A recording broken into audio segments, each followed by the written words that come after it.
Well, you want to I'll unmute. unmute me and go ahead and get started? Yeah. Good. All right. We're going to go ahead and get started, everyone. Good evening. My name is Dave Cronin, City Engineer in the Municipal Services and Operations Department, and I will be facilitating the Zoom video portion of our Multimodal Transportation Commission meeting this evening. This meeting is being recorded and broadcast on the city's YouTube channel and public access cable channel 25. During the meeting, please mute yourself by clicking on the microphone icon found on the lower left-hand side of the Zoom menu next to the video icon. When you are muted, a red line will appear over the icon. Muting your microphone during the meeting will make it easier for everyone to hear. You'll just have to remember to unmute it if you want to speak. In some cases, I may mute or unmute people as needed. Each time you speak, please remember to state your name and title for the benefit of those listening remotely. In the menu, you can also turn your camera on or off by clicking the video icon. And for the purposes of this public meeting, please keep your video on during the meeting. If you are participating by phone, you can click *6 to unmute your phone. For those using Zoom, somewhere on your screen, you will see a choice to toggle between speaker and gallery view. Speaker view shows the active speaker. Gallery view tiles all the meeting participants. And with that, we'll get started with the meeting, and we'll begin, start off by calling roll. So I think Allie's going to do that for us this evening. Allie? Yep. Allie Weems, MSO. Just say aye if you're here. Nick Kuzmyak. Aye. Aaron Payton.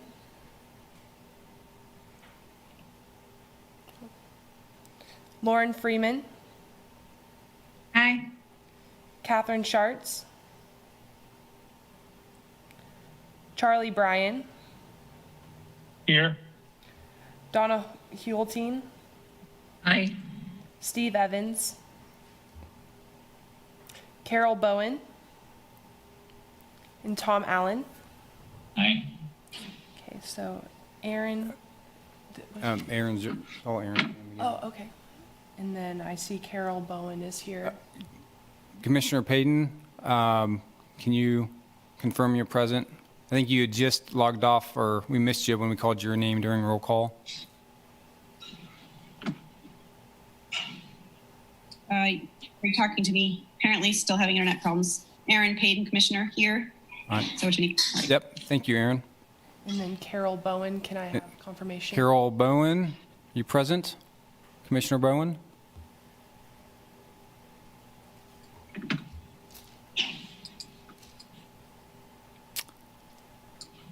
We see her, so we'll assume she's logging in here. And appreciate everyone joining us this evening. We'll go ahead and get started.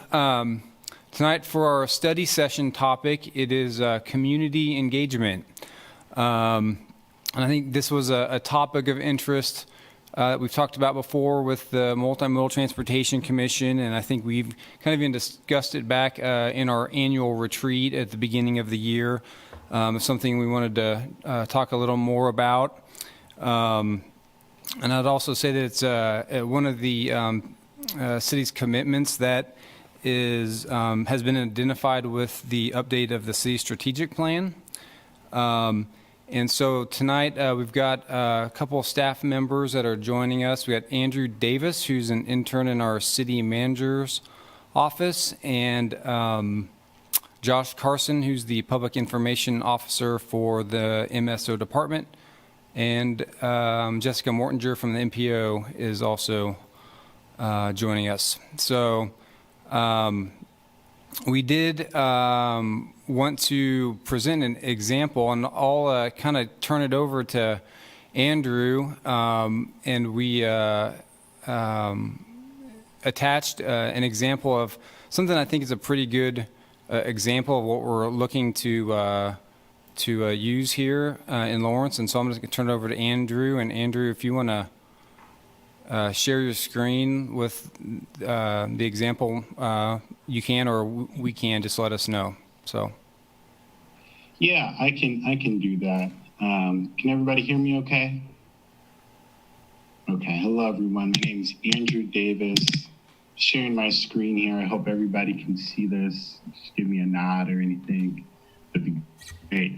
So yeah, my name is Andrew Davis. I am the intern for the city manager's office, and I actually had the privilege of presenting this along with some other examples of public engagement for PTAC, which is the transit commission. And so you all can kind of see, and I know this was on the agenda, this is from Arlington County, and this is particularly for capital projects, and so kind of larger scale things. I will, let's see if I can go ahead and kind of zoom in there. So don't want to go into too much detail, but a big part of their plan is kind of steps and identifying to what extent do you want to communicate with the public.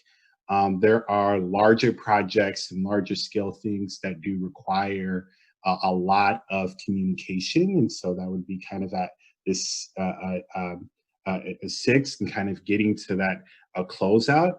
But when we get to the one and we're kind of defining the project, that really defines, okay, to what level of communication is being used. And so if we go down here a little bit, they kind of have this range of blue, right, between light blue and dark blue, as far as to what extent communication is required, right?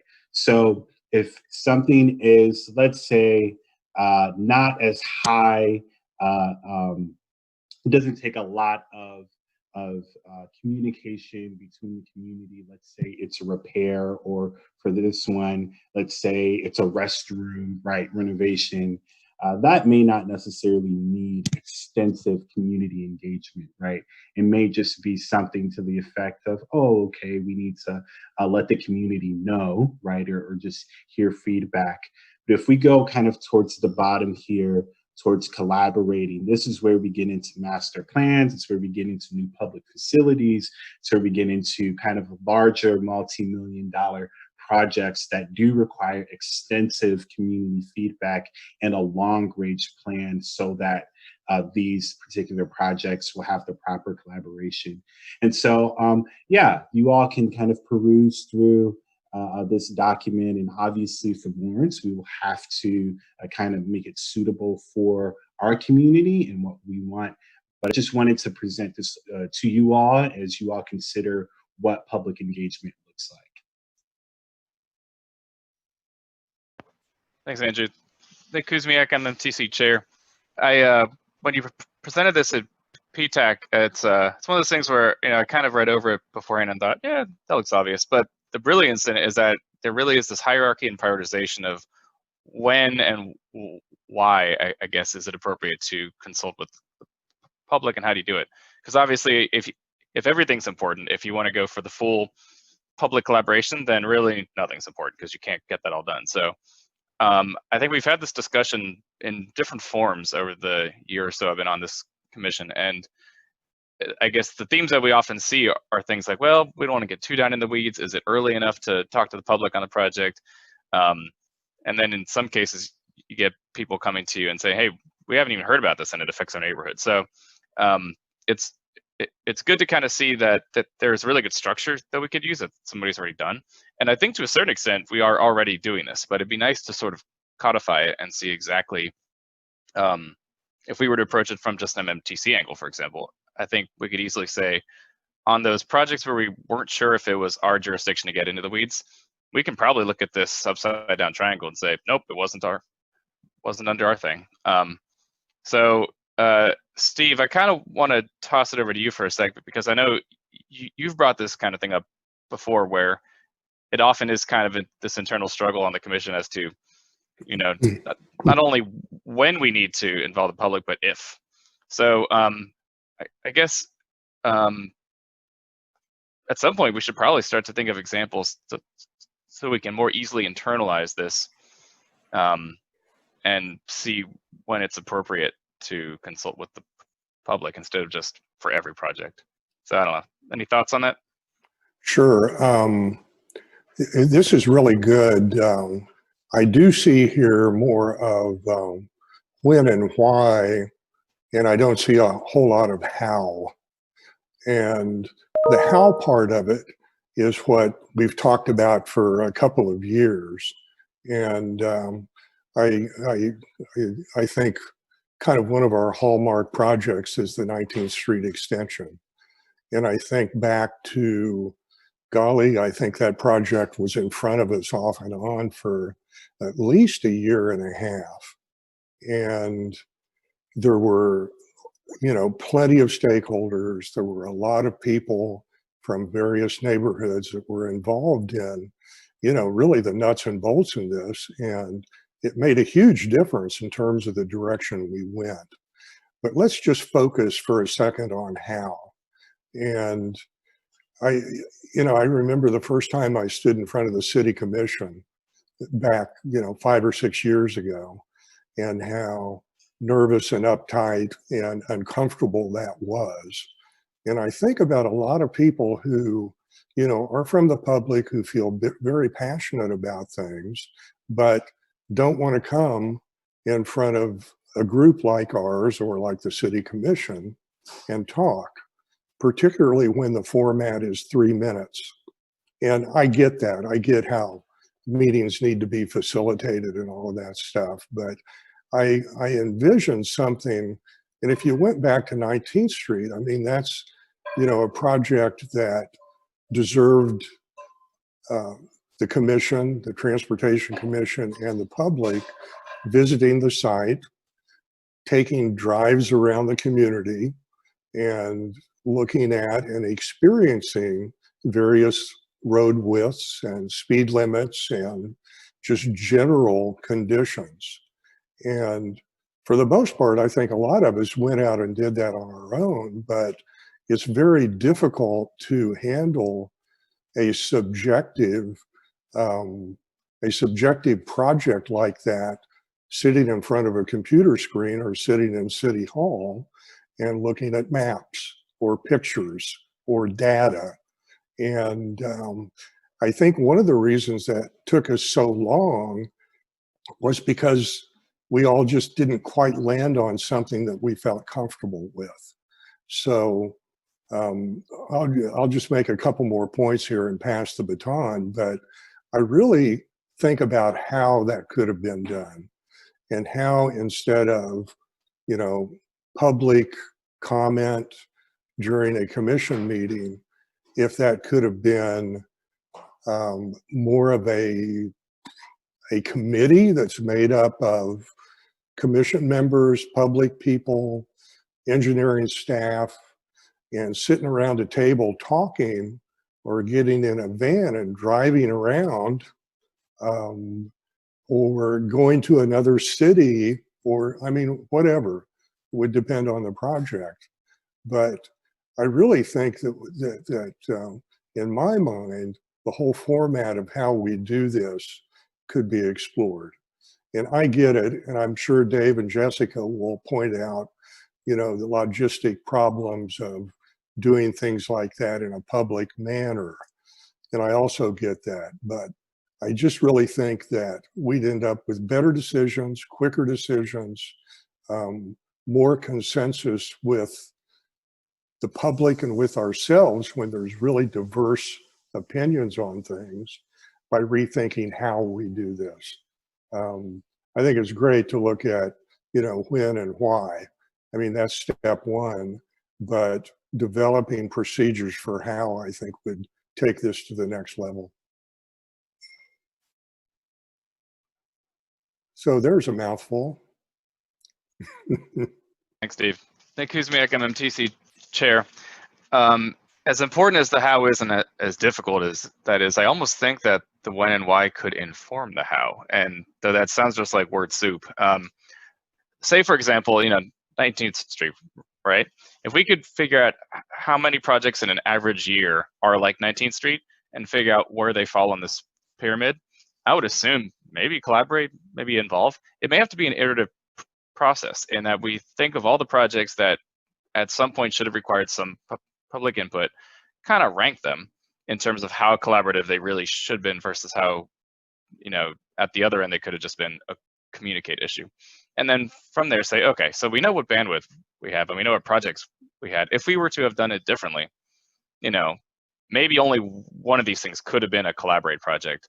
And then we'd have bandwidth for maybe a couple more involves and then a few more consults. And then everything else was just, just going to have to be the communicate level of engagement. So I have a feeling these discussions are probably taking place already in various departments. So it's not like I want to necessarily take this on as an MMTC. I just, it seems to me that if we know the slice of the pie, if we know the size of the pie, then we can divide it up accordingly based on what we can do. Anybody else in the commission have comments I want to chime in with? And I'm not going to be able to see all of you because you're all squished on side of my screen. Is that Donna or Carol? Yeah, Let's go with Donna first. Okay, Donna Hulteen, Commissioner. I'm just wondering the process that the 21st Street Bike Boulevard went through. So 19th Street didn't have that same kind of public process and input.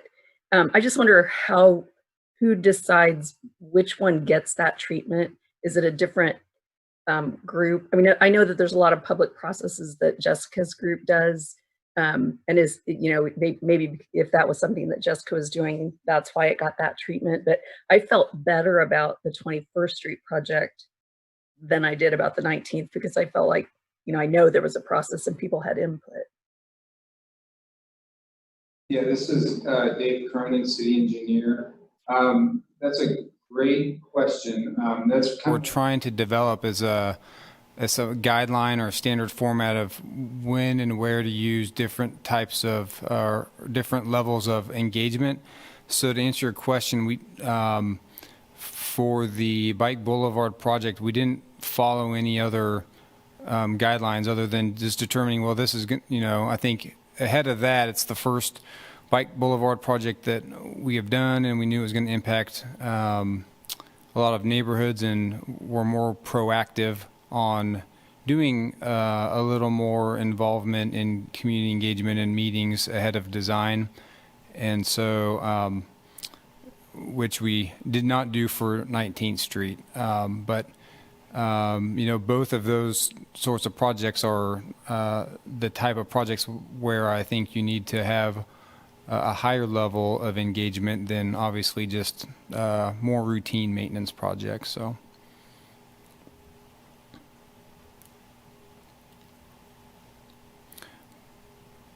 But yeah, we're, I'd just add that we're here to listen to you. We don't have anything else to present, but we're here to listen to you to see what you think from your perspective on things that we should consider as we move forward in discussing ways to have a better system of, or playbook, I guess, if you will, of community engagement. So if you have any other thoughts, I'll just be here to listen. Thanks, Dave. Carol, I wanted to give you a chance to come in with comments as well. Share the screen so we can see them. I was tracking quite well with what Steve was saying and Donna, and I was thinking about the dog park and the soccer fields, and I was wondering, why did we miss that altogether? Why didn't someone bring it to our commission? And why would we limit them to 3 minutes when there's a story to tell? It seems to me that anyone who's involved, whether it's the city or whether it's the dog walkers or the soccer players or whomever, should be able to bring it to us, and we decide whether we want a study session or just a hearing or what, to see what we can resolve at our level before it takes up city commission time. Hey, Kuzmyak, MMTC chair.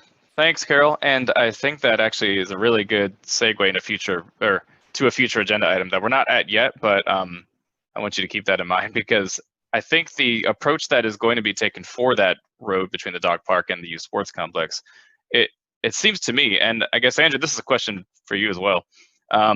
Does that look like to you like it lands on the collaborate level, because we're going directly to a group of stakeholders that include the public for, you know, an inclusive discussion.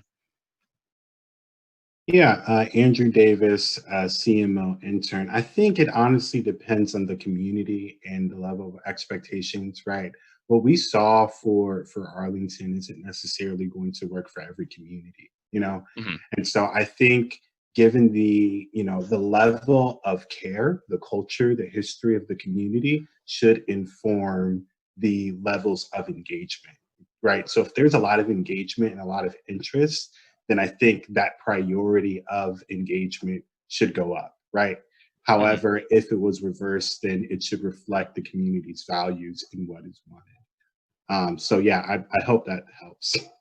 I think so, and I think it highlights the difficulty of trying to figure out where different projects end up in this hierarchy, because at this point, you know, it's not exactly uncharted territory, but standardization of engagement is sort of uncharted. So at least for Lawrence, so it's hard to predict exactly how the community will react to various projects. I have a feeling that, you know, when East 19th Street was maybe proposed, it maybe wasn't envisioned that so many people would be so against it, in terms of the way that it came out. And yeah, I can see why that would be a little bit surprising. It's basically just, it goes past a junkyard and the fairgrounds and it connects with the road that nobody uses right now. But it's so much more than that if you're from the area. And I think it's going to be hard to predict exactly where things should fall in this hierarchy. So I guess what I'm saying is, you know, knowing what we now know with how other communities do it, perhaps we'll just have to, you know, play it by ear at this point. It's really hard to standardize stuff until we know how, I guess, how people are going to react to individual projects. So for example, for the dog park road, it may have to be that towards the end of discussions, it'd be good to ask people who are involved, you know, did you feel like this was a truly collaborative effort? How would you rank this on, you know, from the level of you can talk to city commission to you can actually voice your, you know, your opinion in the whole process? Where would you rate that? And say, okay, clearly for this one, we didn't quite hit collaboration. There's something more that we need to hit. I don't know. It's an interesting idea going forward. I had another question to bring up, and this can kind of be for anybody who's involved in the conversation around public engagement. But is it all right if I share my screen real quick? Because it's probably easier than to explain what this diagram looks like. Actually, it doesn't look like that's possible. How do you share screens? Anybody? All right, well, I'm not seeing it. So in that case, I'll just kind of explain it. So for those of you who are familiar with Strong Towns, it started out as a blog and it's kind of becoming a movement, but it's basically a way to look at how cities and towns are developed, and public engagement is just one of the many concepts that they touch on. So there's a particular, you could almost call it a meme that they bring up over and over again. It's what they call the public investment process for a strong town. So it's really just 4 steps. The first one says, humbly observe where people in the community struggle. The second one says, ask the question, what is the next smallest thing that we can do right now to address that exact struggle? Number 3 is do that thing. And then number 4, start from the beginning again. So that sounds nice and simple, and I know it's not that easy because otherwise every city will be doing that, right? So that very first thing, humbly observe where people in the community struggle. How do we do that? You know, other than just having it a part of everybody on staff's homework and on every commission to, you know, put in 3 or 4 miles a day to walk all of our streets. How do we actually do that? Thanks, Charlie. So, you know, given that this appears to be a, you know, kind of an idealistic way forward, I'd be curious if anybody has any comments for how do you actually do that first step?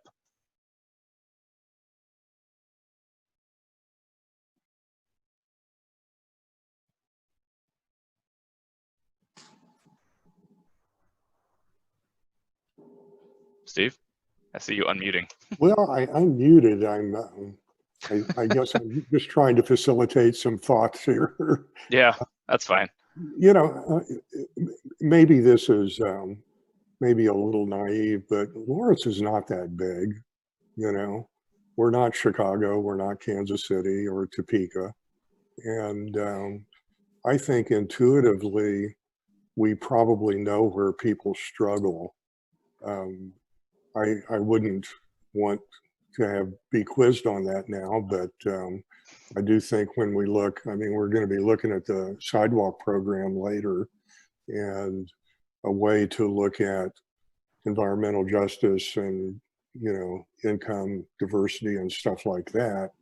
I think most of us that have lived here for a while kind of know where those areas are, but we might be surprised, really, you know, embedded in certain neighborhoods that don't seem to be in that, you know, in that classification, where we might be surprised how people do struggle in some of the neighborhoods that don't seem like, you know, overall they should. So, man, I think you just got to get into the weeds, you know. I don't think we can, you know, look at East Lawrence and say, oh, well, we get East Lawrence. But, you know, there's probably more consistency in a neighborhood like that than Old West Lawrence or other areas. So I think, you know, back to the, you know, what we talked about earlier, I think, you know, finding out who the stakeholders are and just slowing the process down a little bit might be a way to get more engaged in that.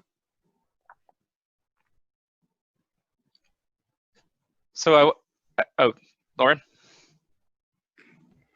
Lauren Freeman, Commissioner. I was just going to add that I think where I'm struggling is that I don't fully understand what all city staff does to do public engagement for some of the things that we're voting on. And so without that understanding, I can't really make a judgment on how to improve upon our public outreach and engagement. I think in general, you know, cities can always improve on not only talking with more people, but also diversifying outreach and making sure we're reaching people that wouldn't normally attend a commission meeting or come to a public outreach meeting. But yeah, I think it would be helpful for me to kind of have a better understanding of what the city's already doing. And maybe that's, you know, a portion of the staff reports that, you know, I'm sure it already is, but that would just be helpful for me. Jessica, I think this would be a really good time to talk about what you guys do for safe routes to school, because that to me represents at this point kind of the pinnacle of transportation collaboration, Okay, or at least so, your attempt to. I don't know about the execution. sure. So the Metropolitan Planning Organization has the obligation kind of to conduct regional transportation planning. And we have some federal requirements around public engagement and access to our public engagement process in regards to ensuring people have equal access to comment and opportunities to do so. We know you can't just hold a traditional open house and expect that that's your sole way to get engagement, and we've had to over the years get really creative about how we can go where people are to do that kind of engagement. And so we do and have found the most effective thing when we're doing planning process. So every plan that we've developed has a planning process that involves kind of a similar hierarchy of engagement, whether that be appointed representation on a steering committee, like members such as yourselves to represent community voices and interests, all the way down to just, you know, our traditional surveys, whether that be in paper or online surveys. We go, so for example, on the Safe Routes to School process, we had a process where we hosted a public meeting and had a pretty low turnout. And so we evaluated, we had originally kind of asked that question with our stakeholder team to do individual site and school visits, and got told, no, we can do a community meeting, was kind of the feedback we got from the school district. And we did that, and we didn't get the turnout that we anticipated nor desired for our process. And so we have revised our process, and we went back and contacted every school individually, the K through 8 schools, or 8 schools, and we went basically to every site council or parent-teacher organization based on how the school requested us to engage with them, and took individual packets for engagement to each school, specifically asking them the things that were relevant to their school. It was the same content we had set up for an open house meeting, but we went directly to all the schools, and we asked them to help us find parents that represented their school community to participate in that process as a way to kind of improve the response that we were getting. And that was after we had already worked to do student travel tallies, where teachers across district asked all the students for their input around how they travel, and also had done a parent survey. We learned some things about the parent survey that we did last time, where we thought we would have better engagement in an online survey in terms of reaching people, and found that it wasn't even comparable to the previous process we had done, where we had done paper surveys and sent kids home with homework for their parents. We got far more responses. And so we know for future process, these are things that we learn and evolve, that we're going to need to do paper surveys to get the level of response that we would anticipate in that process. But these are things I think we bring and present, like when we do that level of planning, that we would then put together summaries of that engagement to include. And so all the appendices of any transportation plan, particularly ones that I've written over the last decade, have that in them and are available resources to you as commissioners to go back and look through to see who we heard from in the community and what they had to say about issues at a high level.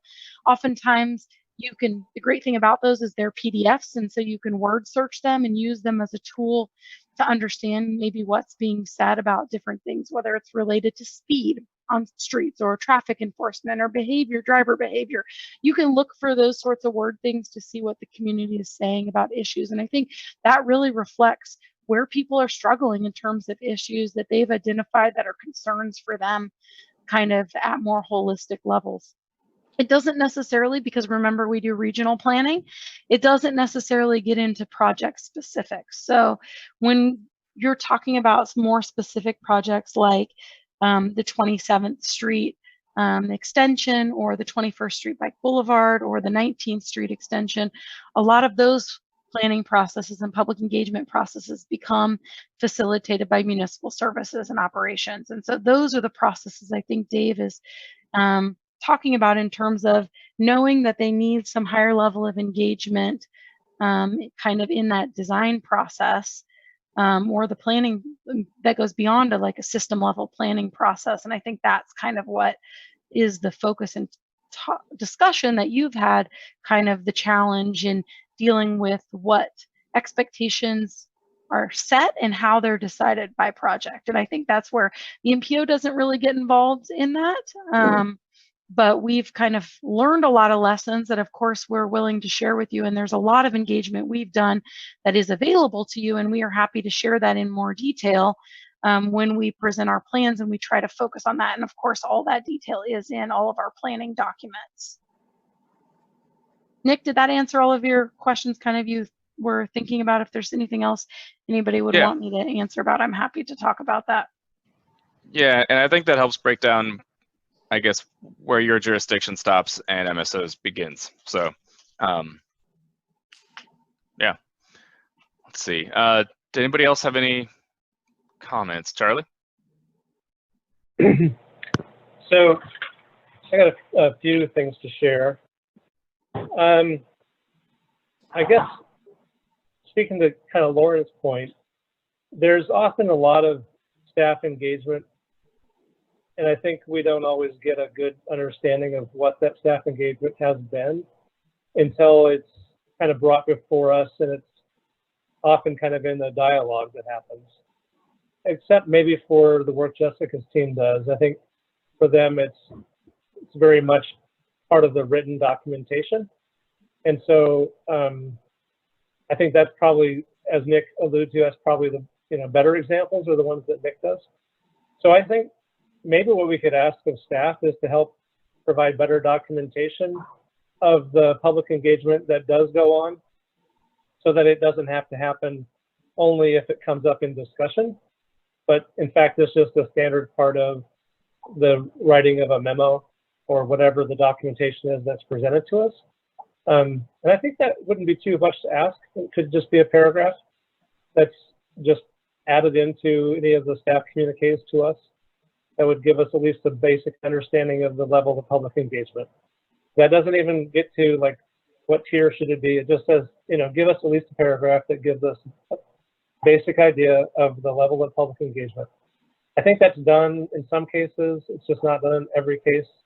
So perhaps standardizing that information needs to be presented to us in a written format would be helpful.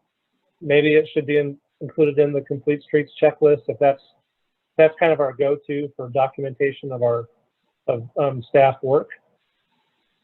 And then another point made earlier about trying to put some examples in front of us.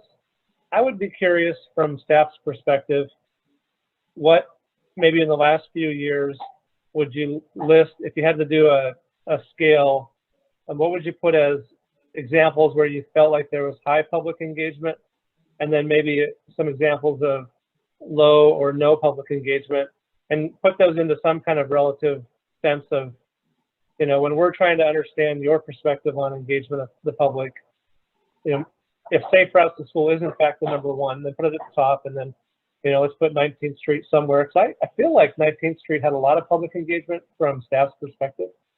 21st Street, 23rd Street, there's examples I'm sure you guys can come up with. But maybe putting those into some order, or even just big buckets, you can help us understand where do you feel like the engagement level was. Now I wanted to throw out a whole different way of thinking about this.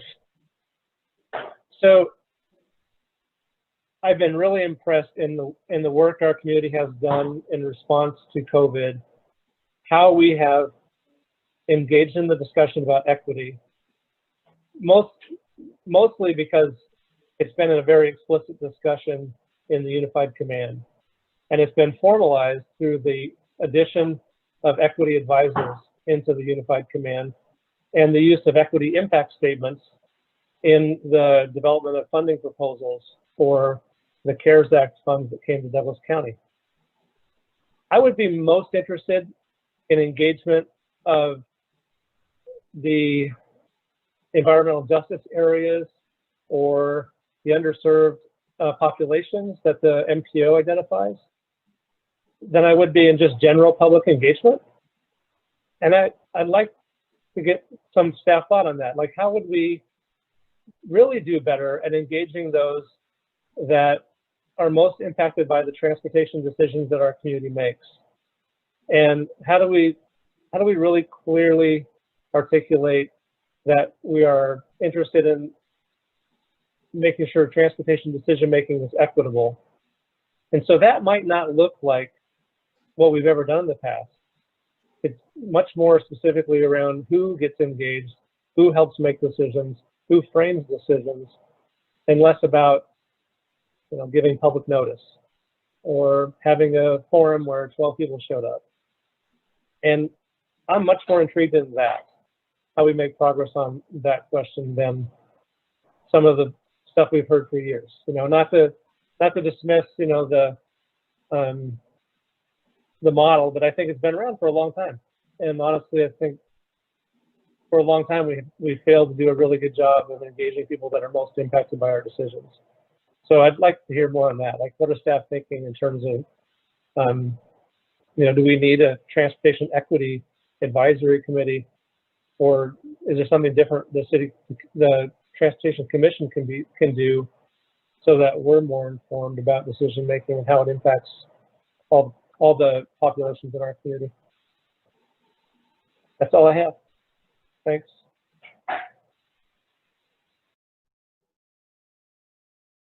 Thanks, Charlie. Those are good points.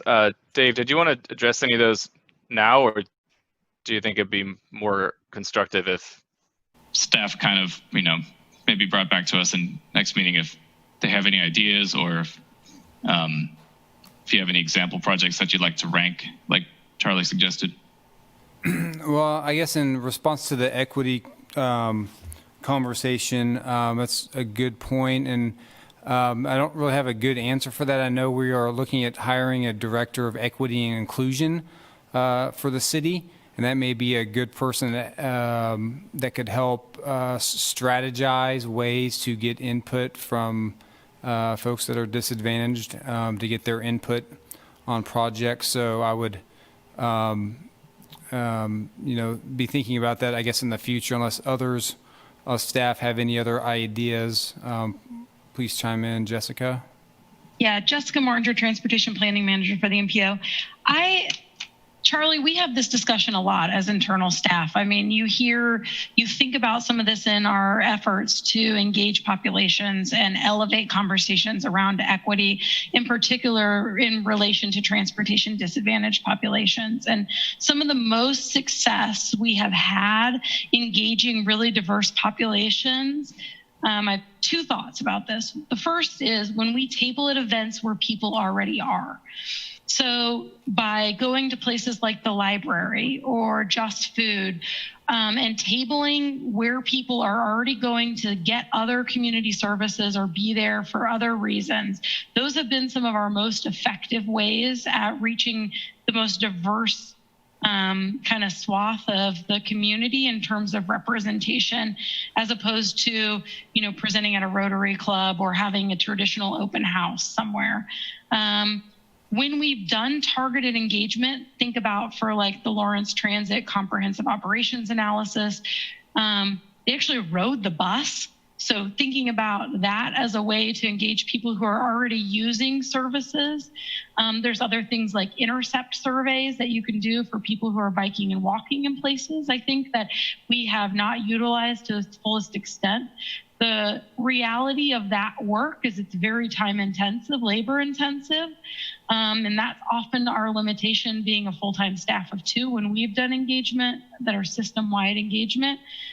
The other example I have, besides going to places where people already are, is reaching out to agencies who help people who are in these need classifications. So thinking about Cottonwood or Senior Resource Center or Burton Ash or Community Shelter as agents that can help us reach out directly to these populations.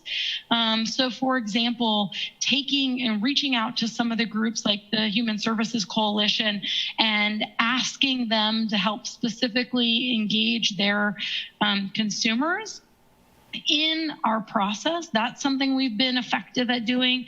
I know Transit is doing some of that work now with the community transit survey, but we've also done some of that work with like our human service and paratransit coordination work, where we've either ridden vehicles with some of those consumers where privacy wasn't a concern, and or asked kind of to get in contact and have them distribute surveys and return surveys to us of their direct consumers to reflect some of that voice. But those are the types of things that we found to be successful. And again, it's really intensive work.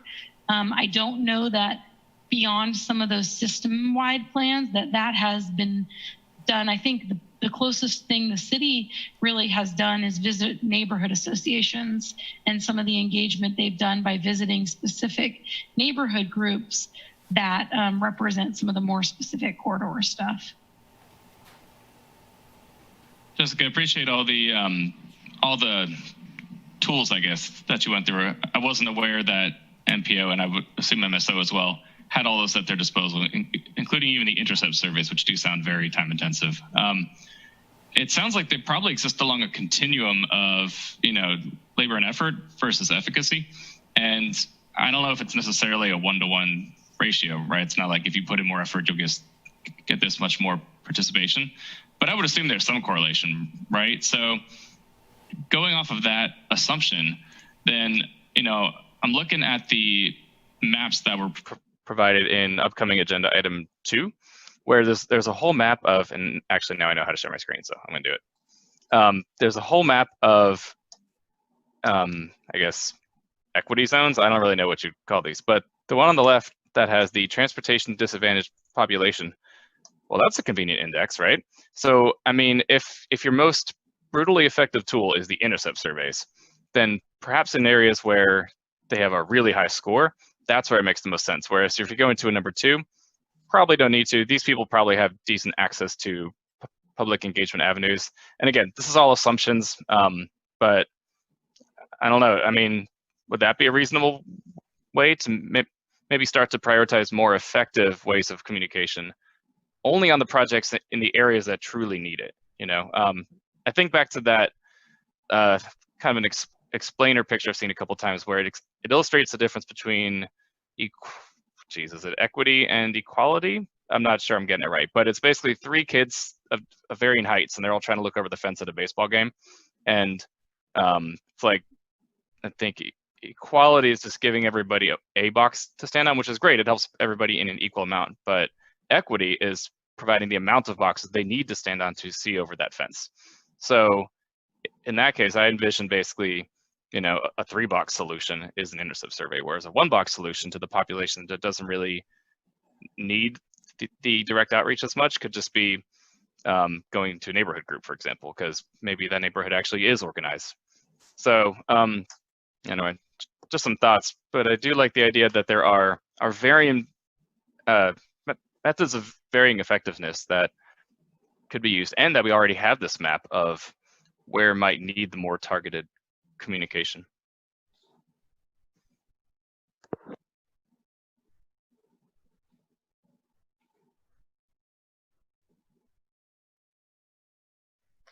Did anybody else have anything else to add? Any questions for staff?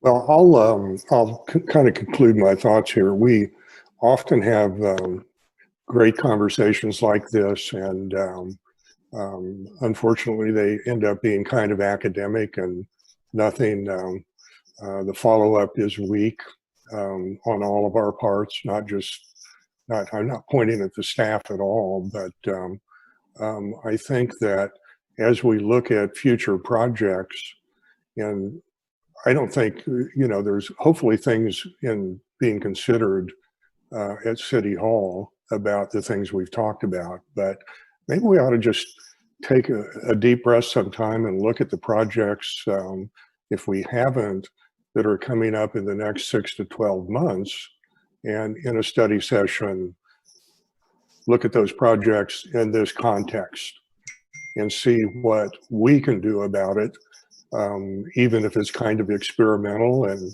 you know, getting out of the envelope a little bit. But I'd like to see if we could follow up more with thoughts and ideas and actionable things that we do on our own.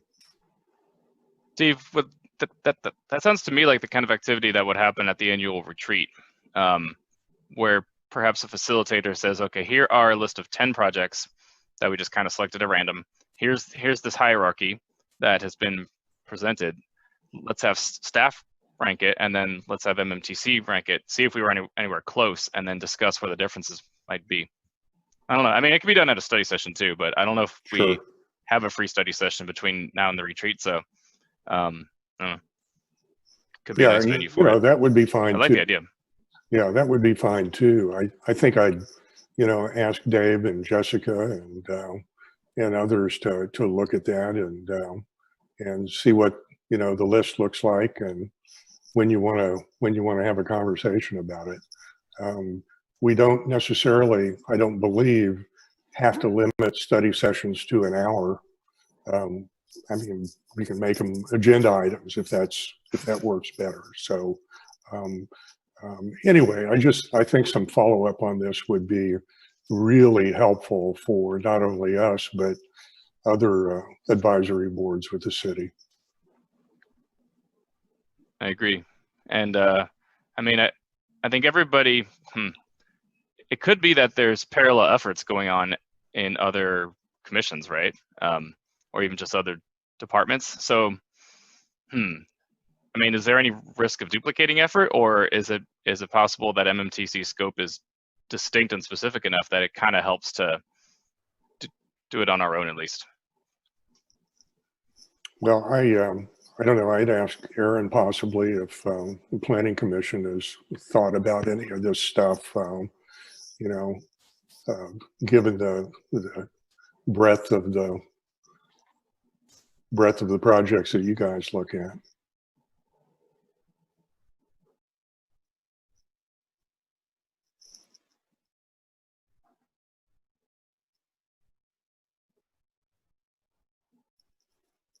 maybe that, Aaron, are you having internet troubles again? Either she's sitting very still or it's frozen. yeah, it looks like she's not with us at the moment. But anyway, I would think maybe the Planning Commission would have some stuff like that. But we ought to keep it on our radar screen here a little bit. This is Dave Cronin, engineer. I know a lot of the Planning Commission work is development driven. So sometimes you don't know what all may be coming in 6 to 12 months. Sometimes you do.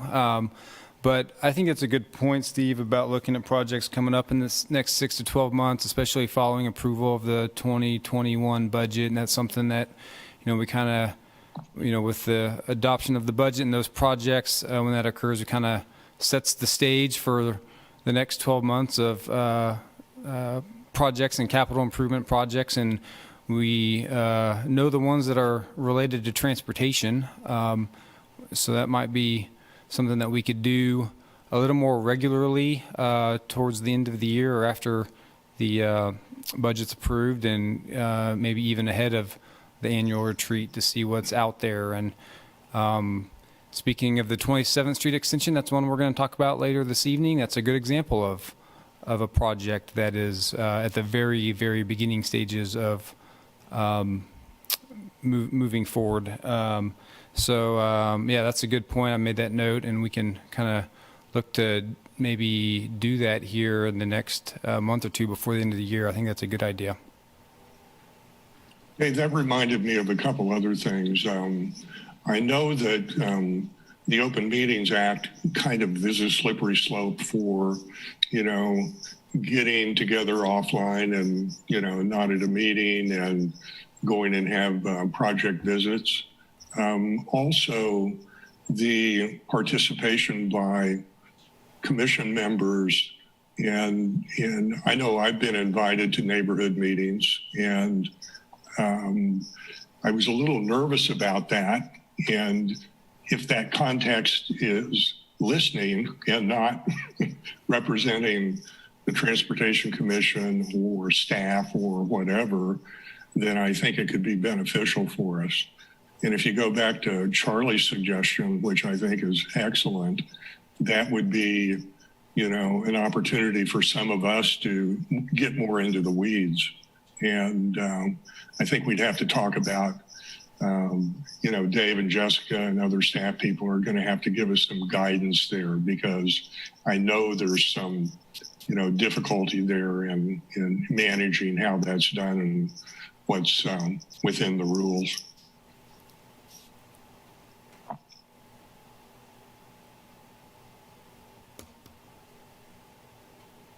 Steve, when saying that you went to neighborhood meetings in more of a listening capacity than as a representative of the MMTC, it sounds to me that is at least starting to fulfill that first step in the Strong Towns approach, which is observe where people struggle. Right. I don't necessarily mean that you're a person to have raw tomatoes thrown at them in anger, right? Like, just tell me all your concerns, all your struggles, just come at me, right?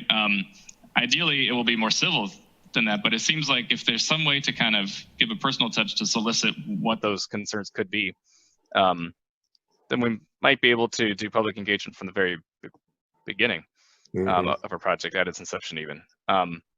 The problem, of course, being that many neighborhoods are pretty poorly organized, if at all, and participation in those neighborhood associations is, we have a fairly large neighborhood association, and we're lucky if we crack 10 people at the average meeting. So, take it for what it's worth. But that's certainly a relatively easy avenue to start to hear some more ground level concerns, I think. So Jessica Mortinger, Transportation Planning Manager, MPO. So Steve, I would offer this kind of construct to think about in terms of that type of engagement, in terms of, it's one thing to listen, it's a second thing to go and ask a set of questions like, what are your transportation issues? Share them with me as a commissioner. That we want to be really thoughtful to what process we're in plans and what ability we have to impact the policy and rhetoric we're writing in regards to, like, every 5 years we update the long range transportation plan T2040. And if there is interest from membership. We always ask for an appointment like of this body to represent your group on the steering committee to develop that plan. But there could be larger efforts if you're interested in as members in doing that sort of liaison engagement work with us to help staff tables or to do that kind of listening when we're doing active processes where it's a process we're actively working on that helps set our workload and tone around community conversations. If that's something that you would be interested in, I think that's something we could explore. Thinking about the end of 2021, we're going to start scoping, that work to begin for a plan update that has to be completed by 2023. So 2022 will be the main year of doing that.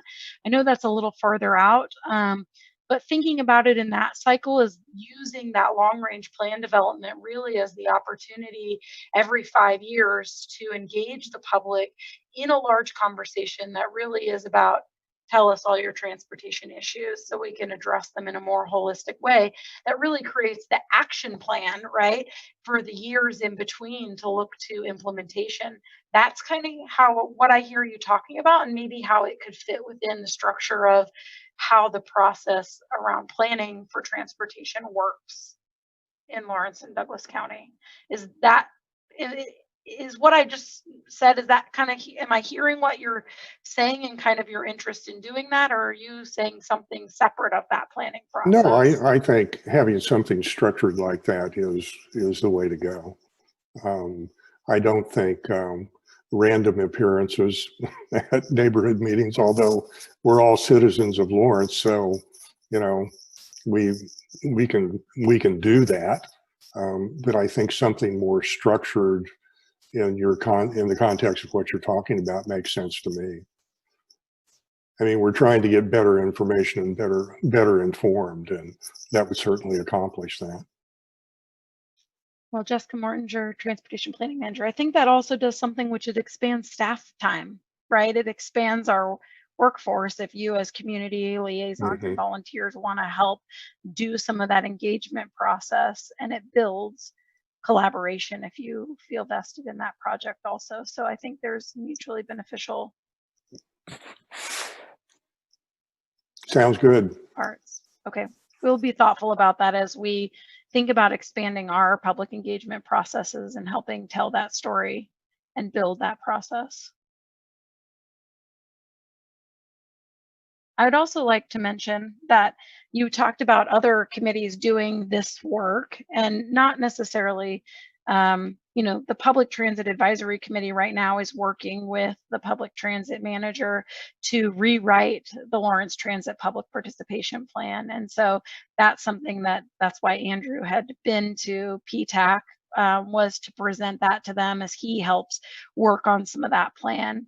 And maybe Dave or Josh can kind of talk about internally the city efforts, I think, in regards to kind of unifying and putting forward some more clear kind of public laying out the expectations for engagement that might help, I think, address some of your issues, that this work and burden doesn't have to fall solely on Multimodal Transportation Commission. So Josh, I might let you throw you out there to speak about that.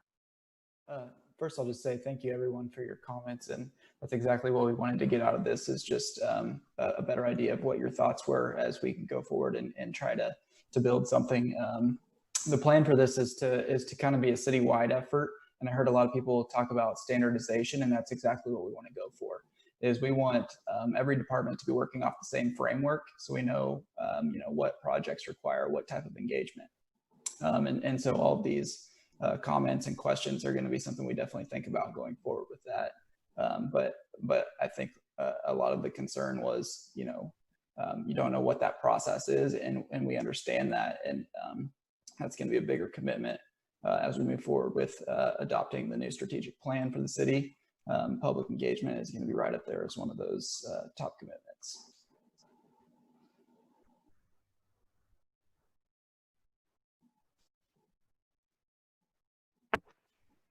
Thanks, Josh. Nick Kuzmyak, MMTC Chair. I wanted to just make sure there weren't any final comments before we wrap up this study session. I know they don't technically have to be just 1 hour, but for tonight, probably a good idea, because I think our regular meeting does start at 6-ish. So any final thoughts from the commission?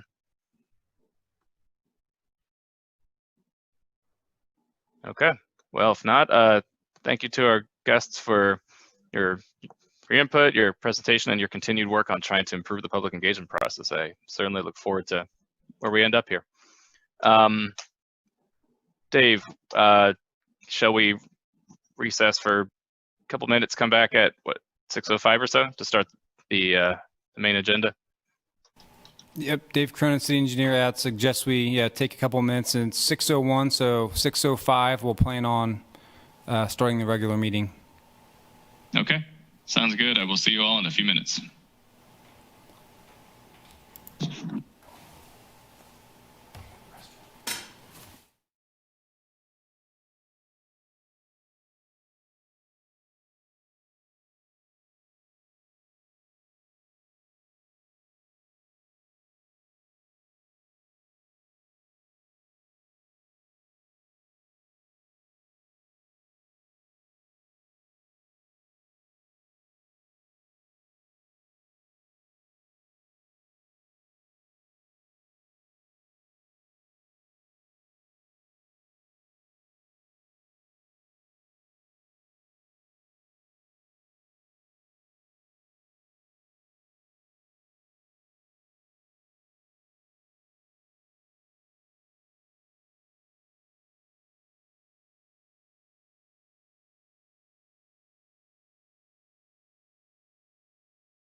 we don't quite have everybody back, so I wait 1 or 2 more minutes.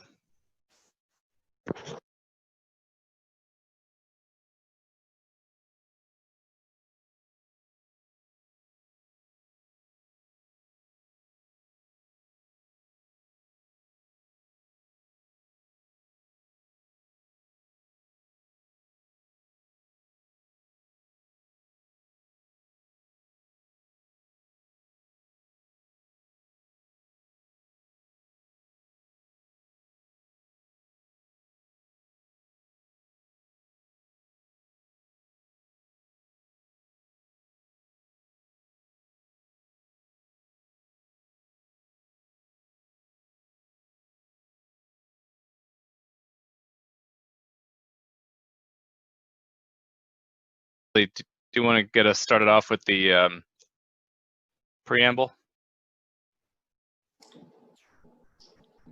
This is Dave Cronin, city engineer. I don't know if we're going to go Whole preamble again on the Zoom meeting, but we will call roll again for the regular meeting. So we'll go ahead and go down the list. Allie? All right. Allie Weems, MSO. When you hear your name, please say aye. Nick Kuzmyak. Aye. Aaron Payton. Aye. Lauren Freeman. Aye. Catherine Schartz. Aye. Charlie Bryan. Aye. Donna Holteen. Aye. Steve Evans. Aye. Carol Bowen. Aye. And Tom Allen. Aye. All right, that's everyone. Sounds good. Thanks, Allie. In that case, let's move to our first agenda item, part item B, approval of minutes. I will assume everybody has had a chance to review the minutes. Are there any comments or questions, items of discussion on last meeting's minutes? Which, by the way, are from August, not from our joint session with the Planning Commission.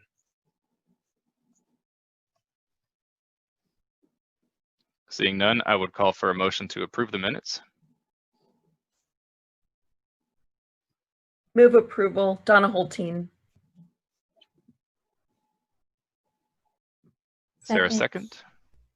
All right. We have a first by Commissioner Holteen, second by Commissioner Freeman.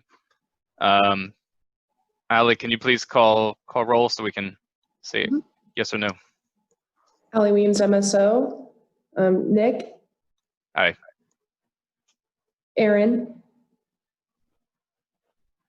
Aye. Lauren. Aye. Catherine. Aye. Charlie. Aye. Donna. Aye. Steve.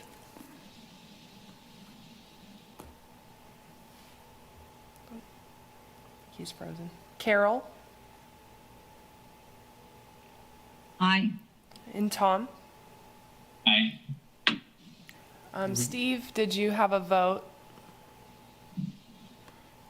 Commissioner Evans, can you hear us? Yeah, I didn't hear my name called. Aye. Okay, Thank you. that's everyone. Okay. Motion passes. Minutes are approved. Thank you, everyone. On to the next agenda item, public comment. This will only be for people who are in person, I believe, or scheduled to speak on the Zoom call. Do we have anybody signed up? Chairman, this is Carol Yes, Bowen. Carol? Can I interrupt for just a minute? Are we going to Okay. have any record in our minutes that we met with the Planning Commission?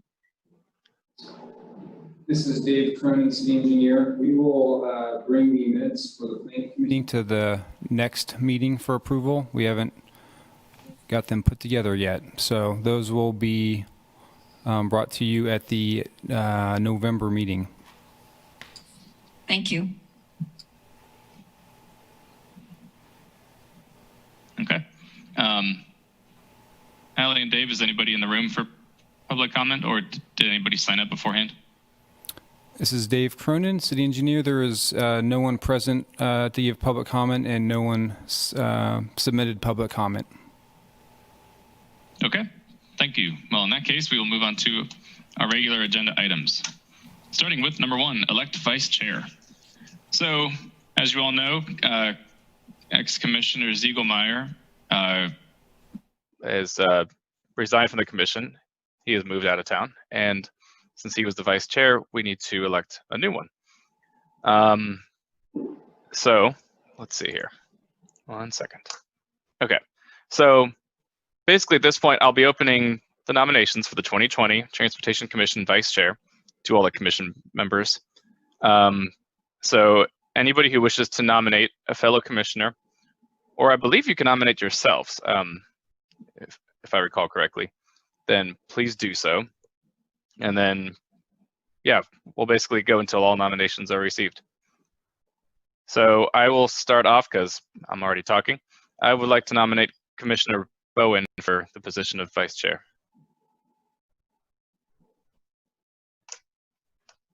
Do I have any other nominations from the commission?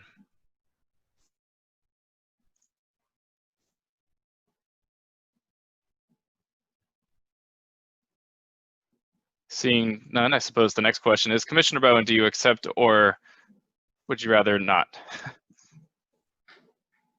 Accept or decline? We need a vice chair. I'll step up.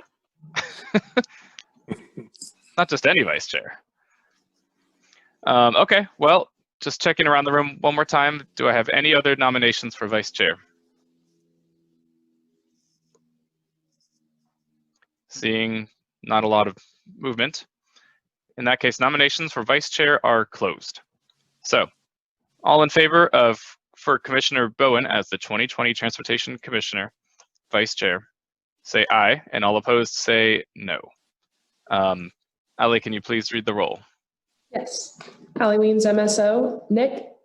Aye. Aaron? Aye. Lauren?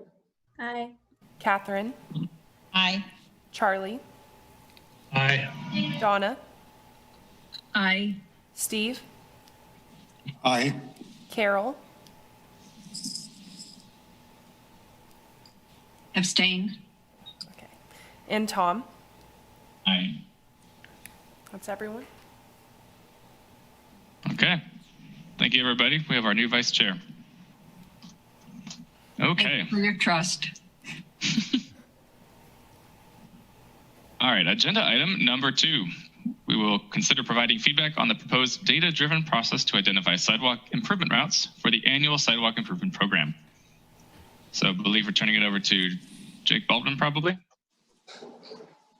No, okay. Nick, I get to take this one. Jessica Mortinger, okay, all right. Transportation Planning Manager.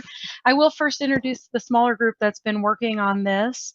Of course, Jake Baldwin, the project engineer who manages the Sidewalk Improvement Program, was a part of this work process. Also, Ashley Myers, our Transportation Planner with the MPO, and Darren Haig, our Municipal Services and Operations Asset and Innovation Manager. So he's been doing most of our technical model work. I have some slides for you today to talk about this process and hopefully try not to get too technical with you. And hopefully you can ask me some questions and I can help clarify this process to kind of establish what we are looking for to evolve the current process of sidewalk improvement prioritization from just a geographic set area to routes identified via some data-driven process. And that's really our outcome of the conversation today, is to get some feedback from you about the process we've drafted and our timeline. And I'm going to share my screen and hope you all can see that.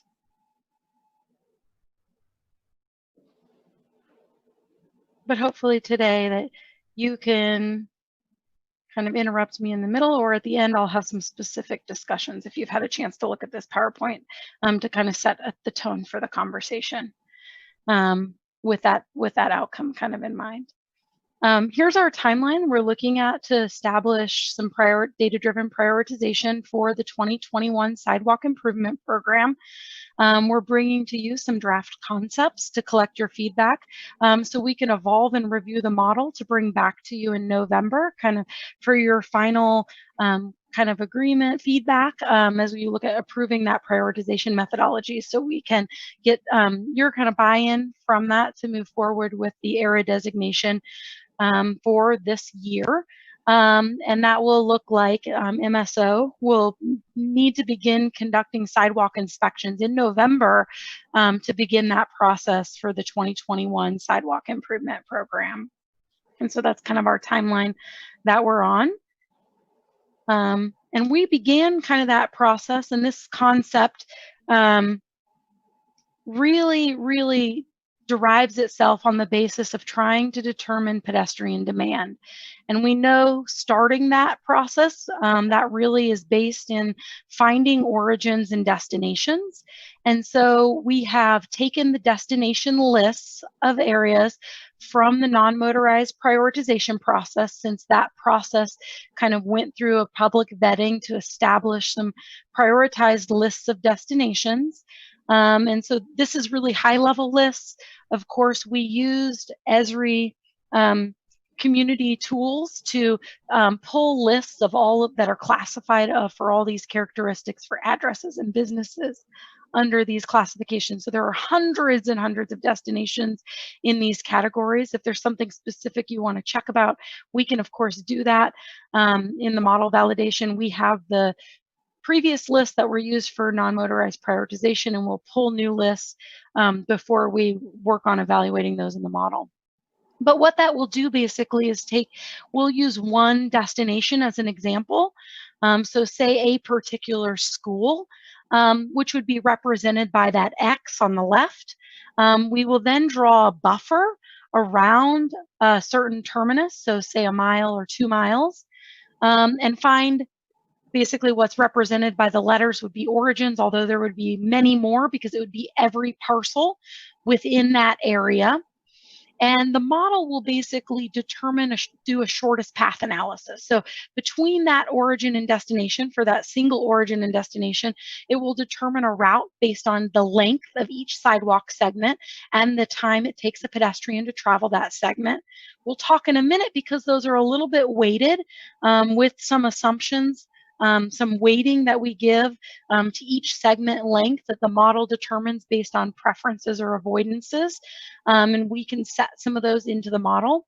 But basically, all of those trips will be determined, as you can see by the colored segments on the left of this graphic, and then added together in a composite to show the right graphic, which really provides you an opportunity to see which segments would have the highest potential pedestrian demand based on trip routing based on the model. So this will add all of those trips up. This is a very simplified graphic to show you what is going to be calculated probably in the millions of trips for each origin or for each destination, finding all the origins, all the trips in, adding them all together.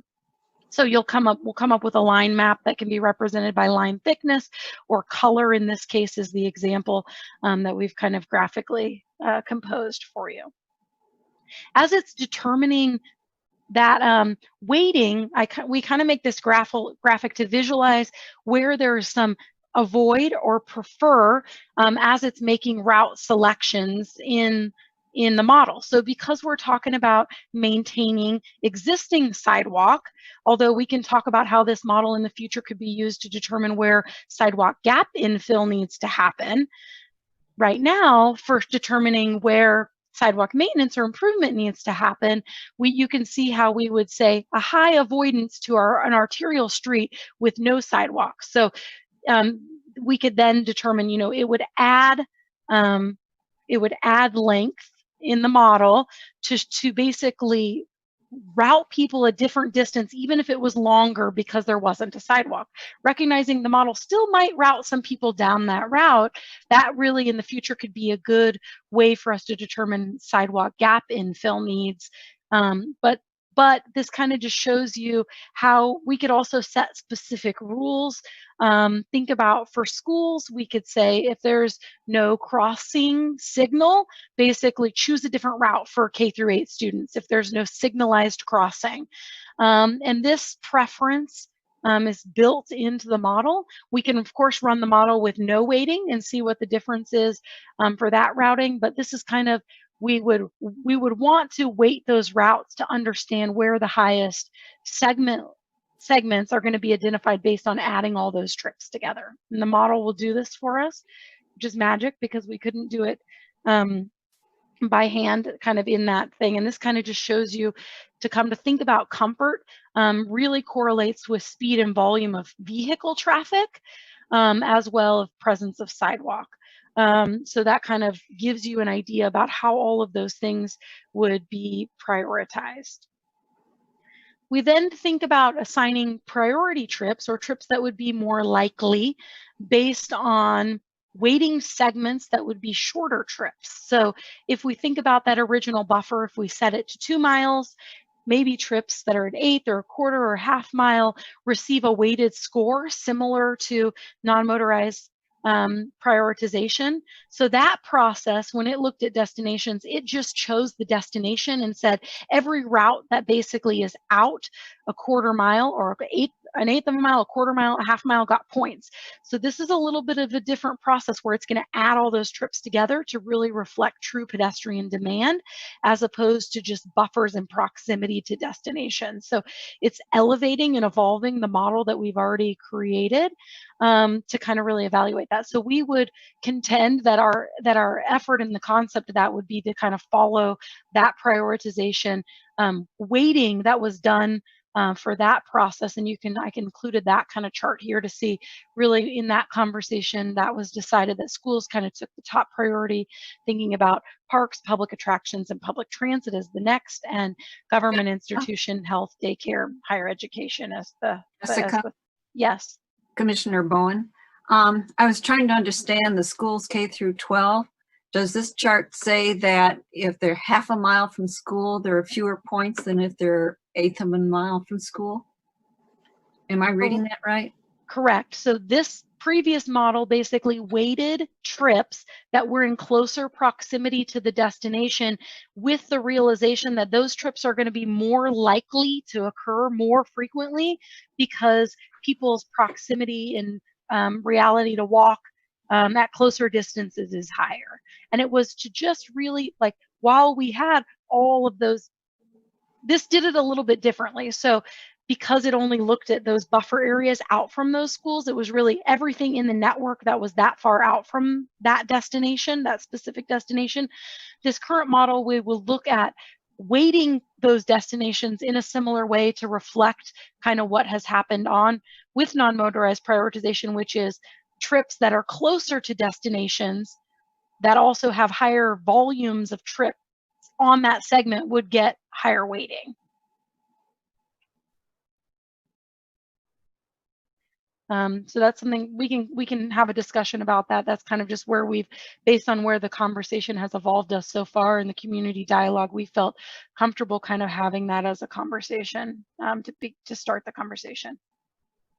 Then I'm going to let Ashley Myers present some of the equity considerations that we feel should be discussed as being included or and to what level in our prioritization process. Ashley.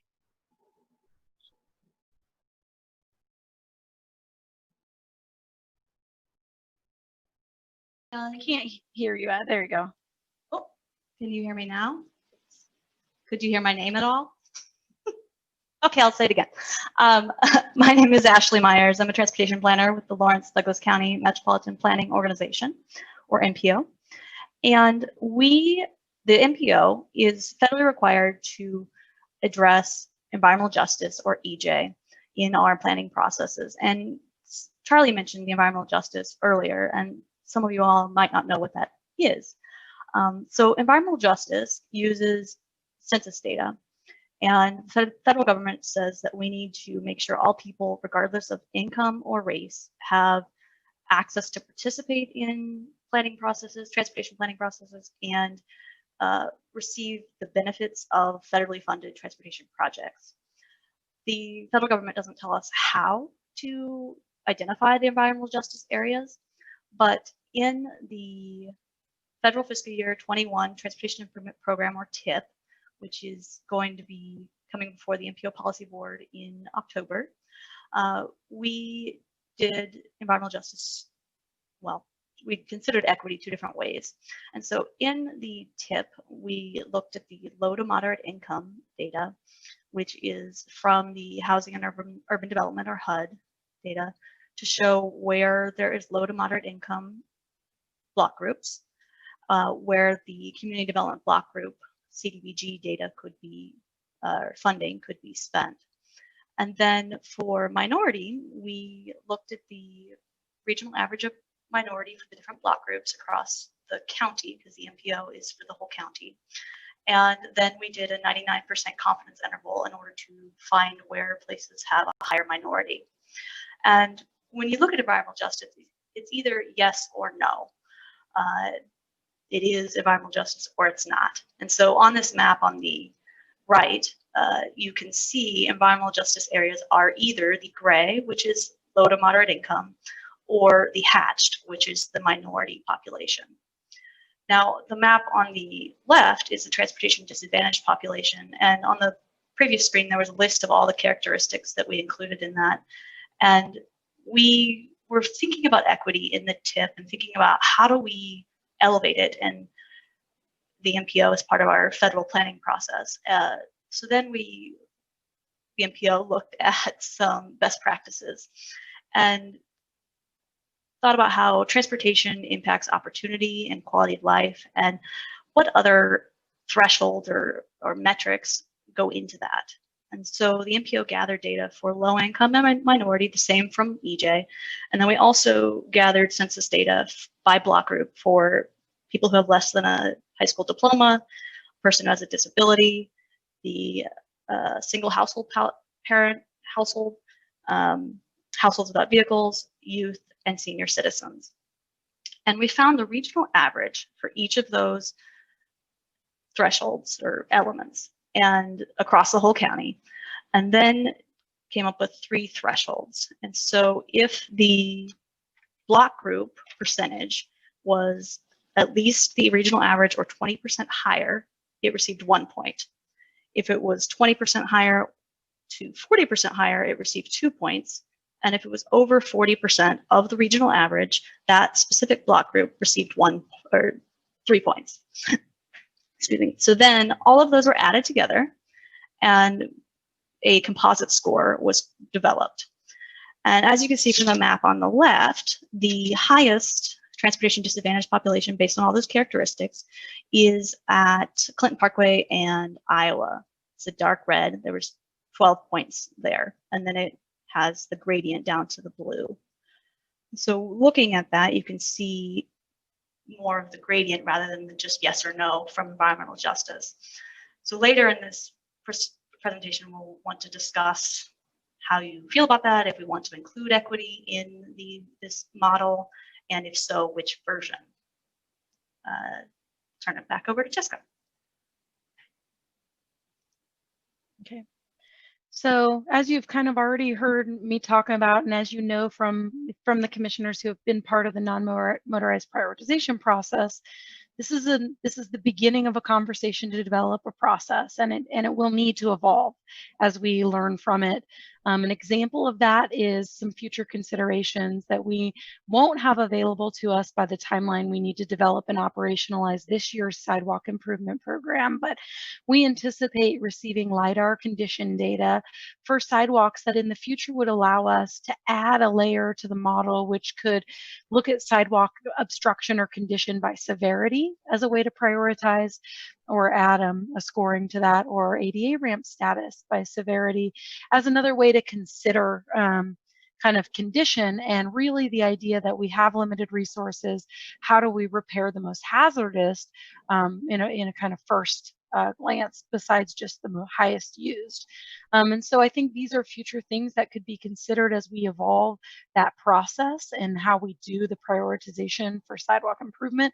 However, it won't be available to us by the time we need to operationalize this year's program. We expect it winter.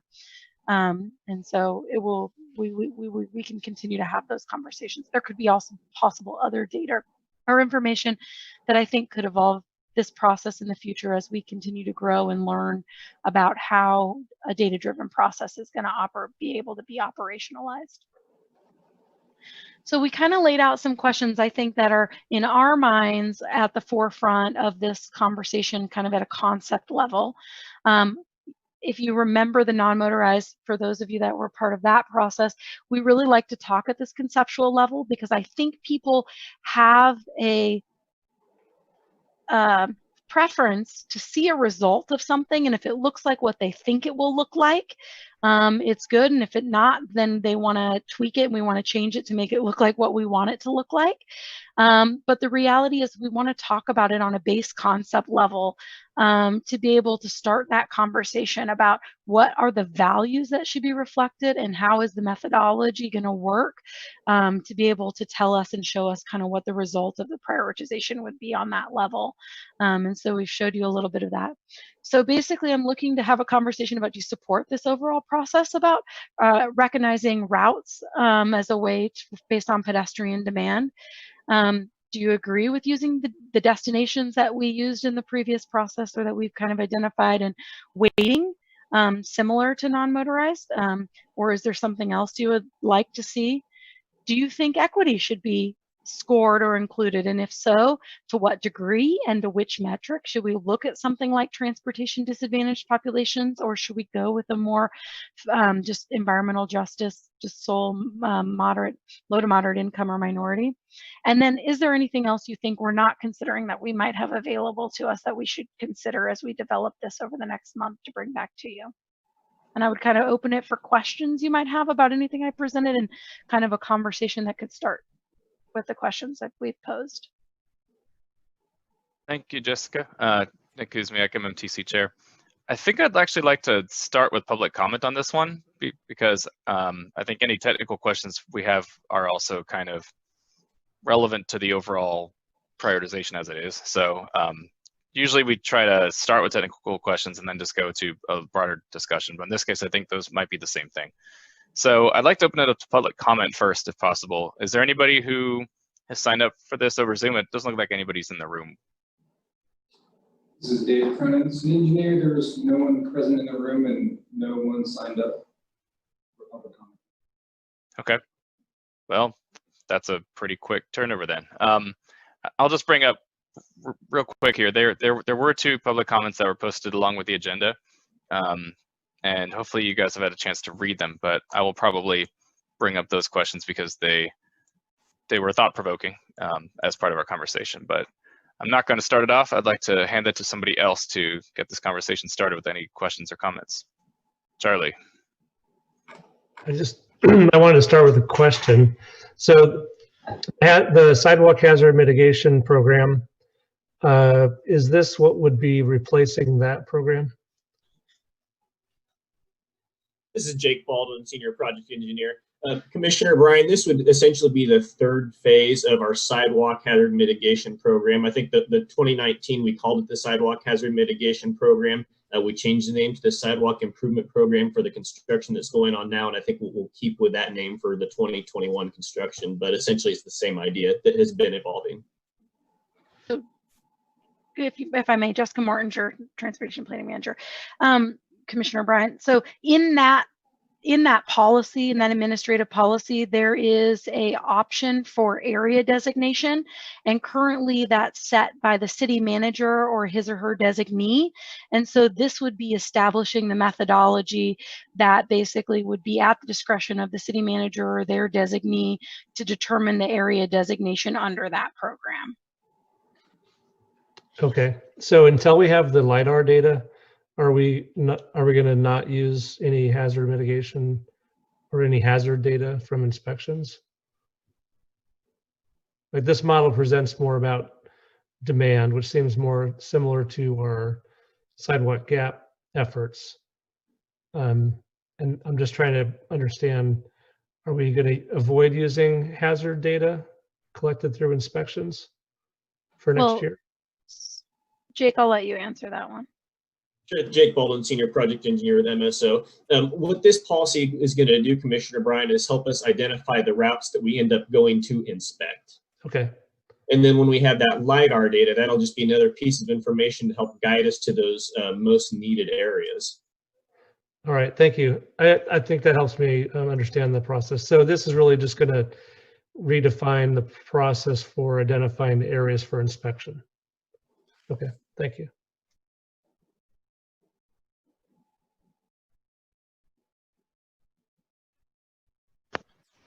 Kuzmyak, MMTC Chair. Any other comments from the Commission? Carol?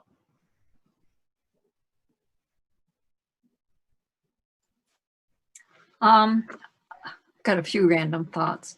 And don't forget to state your name, please. Oh, And your Carol position. Bowen. Carol Bowen, Vice Chair, Thank you. Transportation Commission. Whenever I see ADA ramp status, I get concerned because lots of times the city has a budget for ramps not connected to anything else, and they're not usable because the sidewalk in between is not good. So could that be ADA ramp status by severity and connectivity?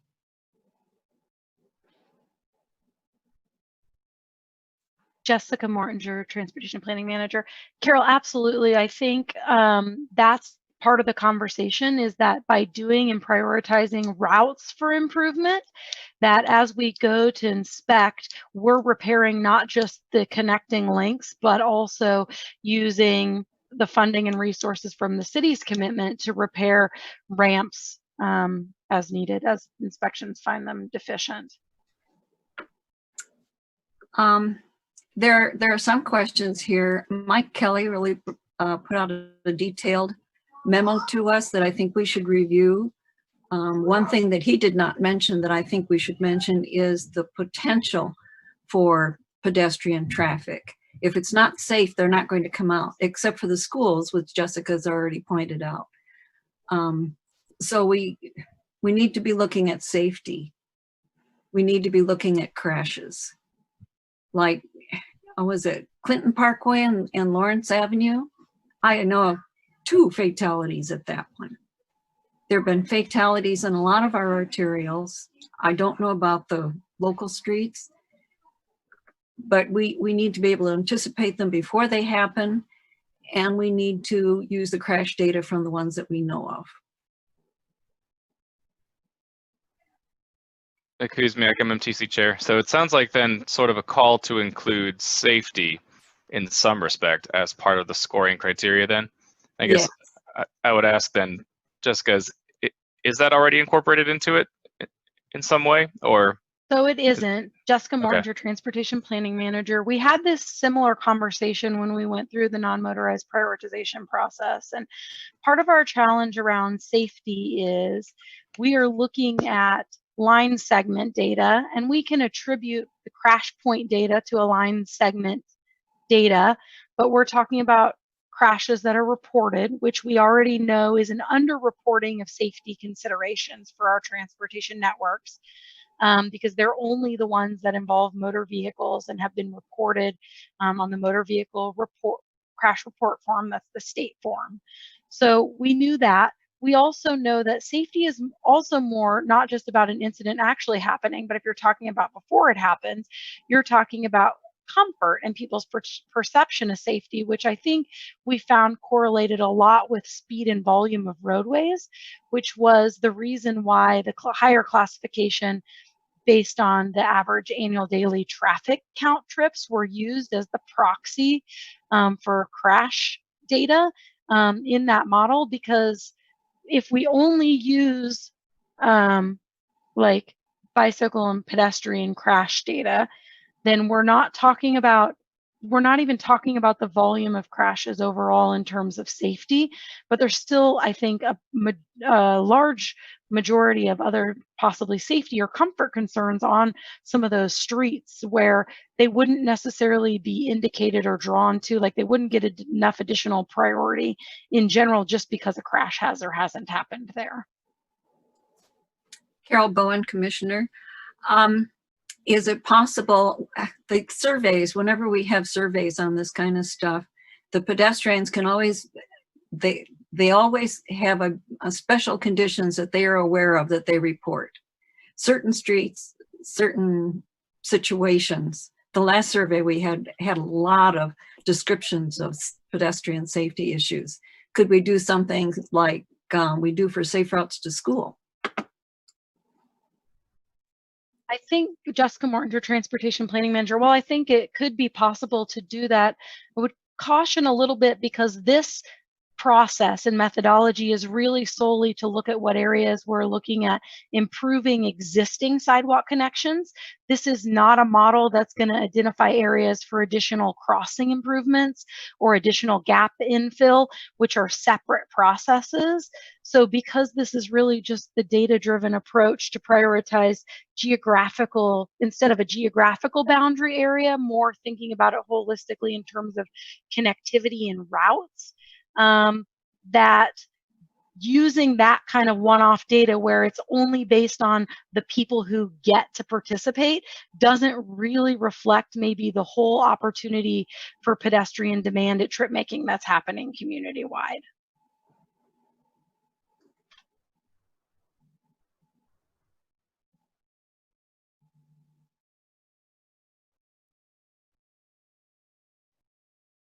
Thank you, Jessica. Kuzmyak, MMTC Chair. I had another question that kind of came from Mike Kelly's public comment. That was on the scoring system itself. So as you were saying, this is basically based off of the non-motorized project prioritization plan. So it's not particularly different from that. And I like the idea of standardization between these two programs. It's nice to kind of start on a level playing field.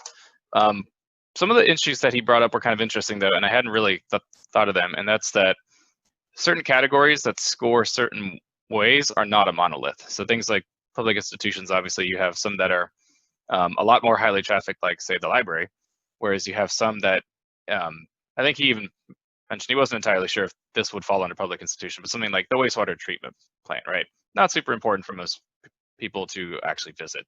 So I guess what I'm wondering, is there any way to sort of get more granularity as to what those categories include? And are there any concerns as of now that we might be weighting certain destinations too heavily or lightly simply because they're lumped in with others? So Jessica Mortinger, Transportation Planning Manager. Of course, we can look at those lists. There's probably 1,000 destinations that are on between all of these different lists. And I think the reality of that, if you're operationalizing a program to nitpick and start to research and do like, oh, we'll pull this out of this category as opposed to how these data sets come to us, poses some operational challenges as you look to update that model and operationalize it. So I think that's a little bit of a concern. I know previous conversations, we've had conversations about whether medical facilities, where they should be included on the list. Some of that conversation about a 24/7 facility is in an emergency. Are people walking to that destination, and how far are they walking, if that's the reality for some of that emergency medical type service, was part of the conversation we've had in terms of thinking about public safety venues and what those would classify as.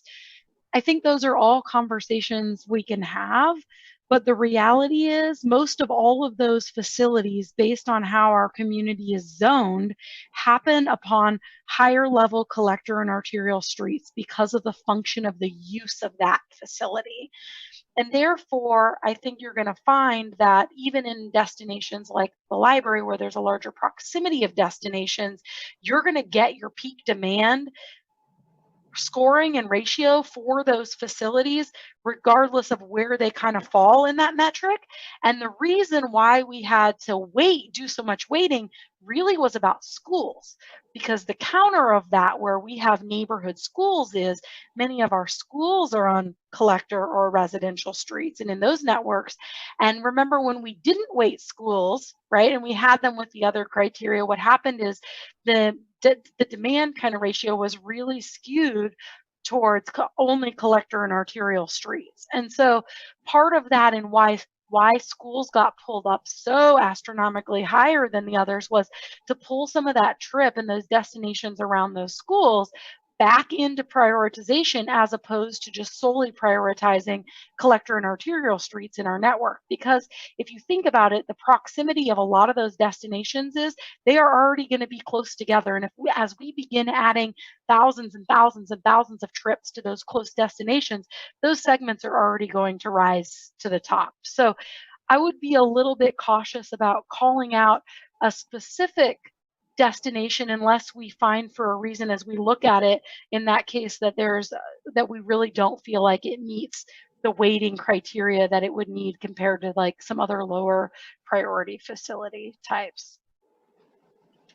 Thank you. I think, oh, sorry, Nick Kuzmyak, MMTC chair. I think hearing that explanation kind of gives me a lot more confidence that at this point, though there's not necessarily plans to really break down individual destinations within these categories or maybe even create subcategories, it sounds like there's definitely a concerted effort to keep an eye out for things like schools that fall by the wayside under the previous prioritization. Or, I mean, perhaps other examples would be if you have a place that's generating a ton of trips, and like, what is on that street exactly? And it ends up being some insignificant thing that nobody actually walks to, then it sounds like those kind of outliers and model tweaks are going to happen as you start plugging in the data and seeing this sort of different lines on a map, basically. I had a question about generating the lines on a more technical method. I guess as I've been connecting the dots, it sounds like there's this assumption that the vast majority of trips, or at least the most representative of trips, are taken from one destination to another. But if people's homes don't count as destinations, then that's going to be probably missing a whole bunch of trips that actually do happen. Obviously, there's no way that you could actually connect somebody's home to the destinations they're most likely to go to. So I guess I'm just curious, what's the modeling assumption that you're having to use to justify this? Because, I mean, obviously there's no way around it, but is it reasonably representative then? So I think as we look at this, we're really looking at connections between people's residences to destinations. So it's going to queue up some of our higher level connections in that regard, but this is not a travel demand model like our model that we use in T2040 that has trip generation and it does work-based home, you know, it is not that. We have not done travel surveying that, you know, costs of $250,000 to understand how community trips are made based on travel journey surveys and stuff like that. So I think, you know, this is a really sophisticated process from what what we're coming from, which was just choose a geographic boundary, an area. And so I think we have to recognize that there are going to be limitations of this, but this hopefully should reflect, because of how the trips are made, not along what segments get queued up as we identify all these routes, that the higher demand, where there's likely demand for trip making, pedestrian trip making, is really going to be elevated as a priority for improvement. That sounds reasonable. So basically, the level of effort and sophistication of the model should not be outsized in relation to, you know, the size of the project, right? I can definitely get behind that. Did anybody else have comments and questions about either the model or prioritization? Steve, I think you beat Charlie by like 0.1 second, so Commissioner I Evans. was fast this time. Well, I'm going to be very brief. I think going back to the last slide and the questions that you had, Jessica, I think most people would agree that EJ is a big deal. I don't know how it's going to be weighted and, you know, how all of that is going to work, but I think we need to make that pretty clear that that's very important. When we did the complete streets policy, we met several times. We, you know, kind of got into the weeds as much as we could in a similar fashion to what we're doing tonight. And we gleaned so much from taking a test drive. You know, when we finally got our outline and our process, Dave and Amanda put together some projects for us that we went through, and we learned a lot from that. So I would say that would be a good opportunity for us to, you know, help you analyze this by taking some test runs on, I'd say, relatively simple projects, you know. Maybe not, maybe the more complicated projects you pick, but I think that not only helps you finalize it, but helps us understand where it's going. And many of us have said this when we look at data-driven models like this. It's not the end of the discussion. It's the beginning of the discussion. And our jobs are to look at the data and to put them into another realm. And without having something like that, it's really difficult for us. We just spin our wheels a lot. So I'm not devaluing it. In fact, it's very, very valuable. But at the end of the day, it's where the discussion begins. And that's why we're here, I guess. So go ahead, Charlie. May I have a second to respond to you, Steve? Yeah, sure. Okay, Jessica Mortinger, Transportation Planning Manager. I think you're right in terms of there are going to be some other caveats. For example, if there are two disconnected segments that both rank as highest priority and this other one is like 2 steps down, when you go out to inspect, we have to also think about how do we make efficiently operationalize a program. And if we're thinking about connectivity, we have to think about what's year one of a route and how is that a connected solution, as opposed to saying, well, we fixed these 2 segments on the east end and the west end, but everything in the middle, if you're actually trying to cross that, too bad. And so I think as we think about, it's going to give us really high level indications about how these are going to, how the sidewalk network, the existing sidewalk network is going to be stratified across based on this data. But operationally, I think there's going to be some caveats that as we're going through and selecting, we're going to have to understand. Again, efficiency of design. We know we're going to get ready to reconstruct 23rd Street. So you wouldn't want to go and prove that and work on maintenance of that if you know you're reconstructing segments. And so there are going to have to be, the model isn't the end of the conversation in terms of prioritizing that in that. And I do anticipate as the next part of what we bring you will be some examples. So I think we'll try to bring you an example of a few destinations and what does that look like? And then, so you can understand it kind of on a conceptual level with a single destination, but then how does it also add together when it makes a composite to show system-wide what that prioritization is? And I would expect once we have a chance to, hear your feedback and weigh in on that as Darren works to develop that model, that's what we'll be bringing you next month to show you something graphically that represents these concepts we've discussed. So you can see if that is in line with where you think we need to be going. To select a year 3 area for improvement. Commissioner Bryan, so I really appreciate all the effort. I'm trying to continue to make progress on using data to help us with these decisions. I think what really draws me to this is the consistency between the sidewalk gap or the work we do to try to address sidewalk gaps, and then the work around improving the quality of the existing sidewalks. It feels like these are becoming more closely aligned, and I think that's just intuitively what the public would look for, I believe. What I'm puzzling with this is if we kind of bring it back to, this is about narrowing where we inspect.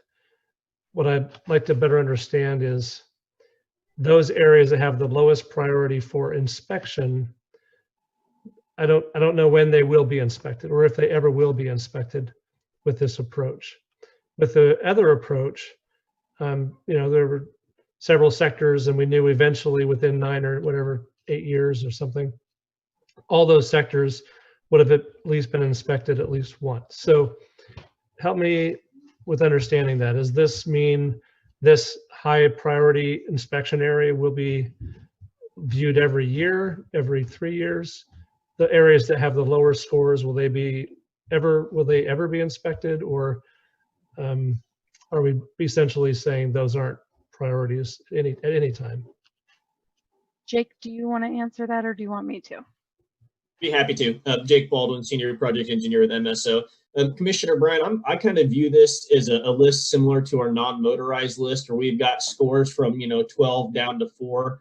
We try our best to hit those 10, 11s, and 12, but the high scores first. And I think that's the same approach we'll be using with the data that comes out of this model. Is this is going to point us to those higher priority routes first.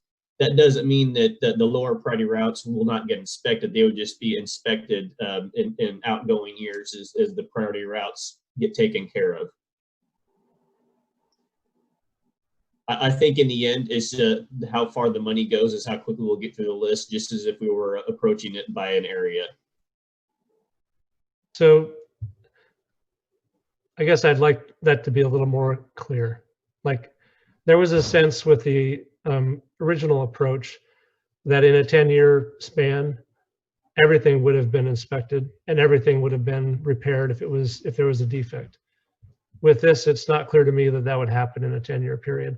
And I think back of our pedestrian bike issues task force report, I think the thinking was that we have a long-term problem and we need to come up with a long-term solution that certainly would involve inspection and repair of every part of our community. So I think that's something we just have to be careful that in the same way the non-motorized prioritization policy essentially relegates a whole bunch of projects to, probably never getting done status because there's not enough money. If we treat the inspection process the same way, we might have some parts of our community that are never inspected. So that's where I'm not sure where we're going with the LiDAR data, but I would hope maybe there'd be some way to say over 10 years, you will be inspected. So every property owner should expect that they can't just neglect a sidewalk in front of their property. Maybe the process is less clear to them when they will be inspected, but there ought to be some sense that, they're going to be inspected. Right now, I think, a few years ago, people would just say, oh, it'll never happen. And when we rolled out this new approach, it was, well, it'll happen, but it'll be in 10 years and my sector might not be inspected for another few years. With this, I'm not sure when I'll be inspected or if I ever will be. So I think I will be. My property, we're next to a school, so I'm thinking, okay, I better get my sidewalk in order. But other places might not have a sense of when they should expect that inspection to occur. Jessica Mortinger, Transportation Planning Manager. I think, Charlie, that comes into play a little bit of how we symbolize this program and our output of that, in the sense that stuff is stratified. We can stratify those scores, of course, over how many ever years we feel like to equally divide them. And we've had a little bit of conversations about this internally with staff, because just because you divide them all by mileage doesn't mean by the severity that you're going to be able to scope that much project based on the budget. There are going to be other considerations, such as, our match program is really available to residential owner-occupied properties. So if we're skewing to higher arterial or collector where we have commercial businesses, we may be able to do more because we can go out and inspect and do more when the city program, it doesn't cost as much to operate that program in the year. Likewise, if we find ramp issues in a lot of those places, those may cost more, and that may impact the scope of how much connected route we can impact in any one year. But I would think that once an area has been inspected and brought up to code, that the intent would be, regardless of the fact that it's scored high still, it's not going to get re-inspected in year 4 or 5 or 6, because unless there's an issue for a reason why, it's going to get in that 10-year cycle.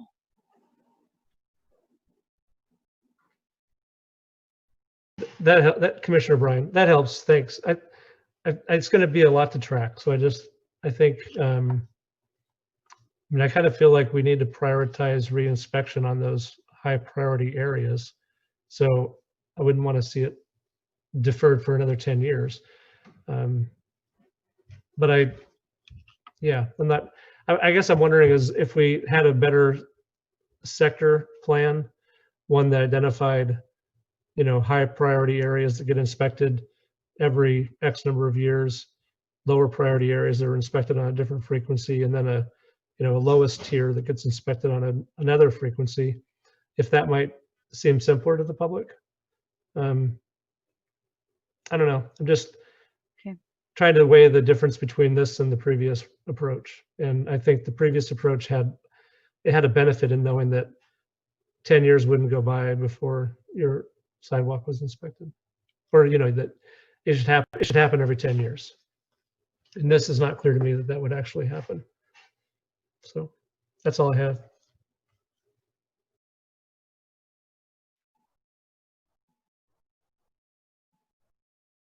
Carol? I had similar thoughts. It almost seemed like some neighborhoods would never be inspected.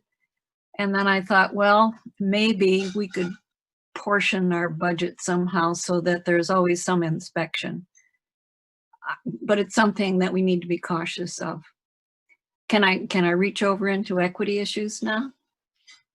Are we ready for that? Okay, actually talking about which neighborhoods will or won't be inspected is an equity issue. And I was looking at the criteria, the low to moderate income, the minority, the person with disability, high school diploma and all that. And when I got down the bottom of the list, something was bothering me. And I was thinking, does it sound so terrible to ask why the word minority is in there? Isn't low moderate income what we're after? And suppose we had a low moderate income household that was white and they didn't have a high school diploma. Does that mean they don't get a sidewalk? The minority part didn't fit. I think low moderate income fits. The other categories fit kind of better, but minority is more of a policy issue. If someone who is not white comes in and says, I've got a problem with parking, do we treat them differently than someone who is of color and they come in and say, I've got a problem with parking? That's a policy issue. It's not a sidewalk issue. I just had a real hard time with that particular data point category.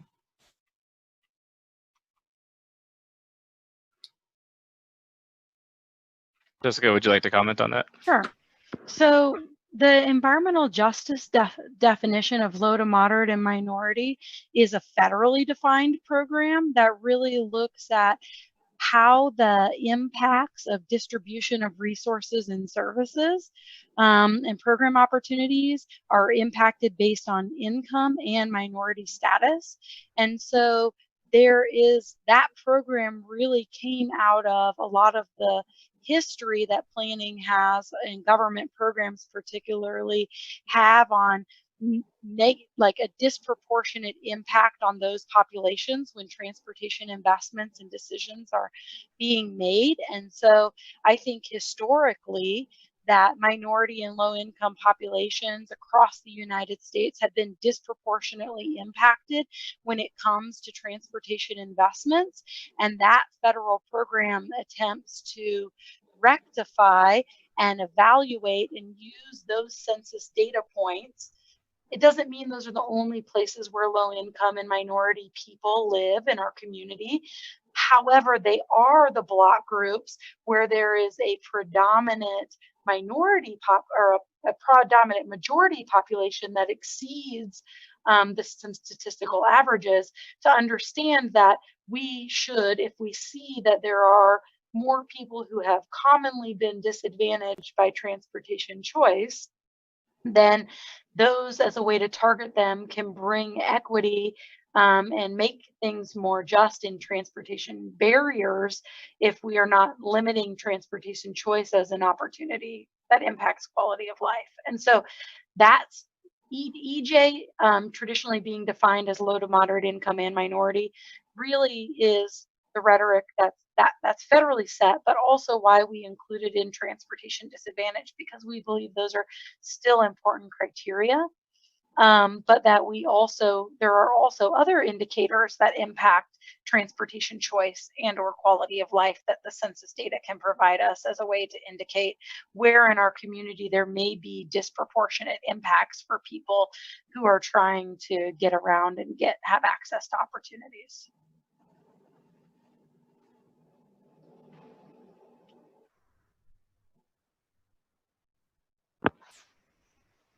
Okay. Nick Kuzmyak, MMTC chair. This question is going to come across as naive at this point in the conversation, but I realize I'm getting slightly more confused as we discuss prioritization, so I was hoping to clear this up before we went too much further.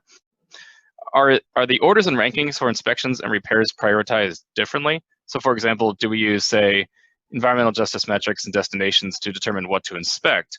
But then the damage that's determined to be repaired in what order, is that a different list? Is that based off of what the LiDAR results are and the inspections themselves? So Jessica Mortinger, Transportation Planning Manager. So you would have an output of a model that could be whatever your transportation demand, right, is based on all these routing and choices.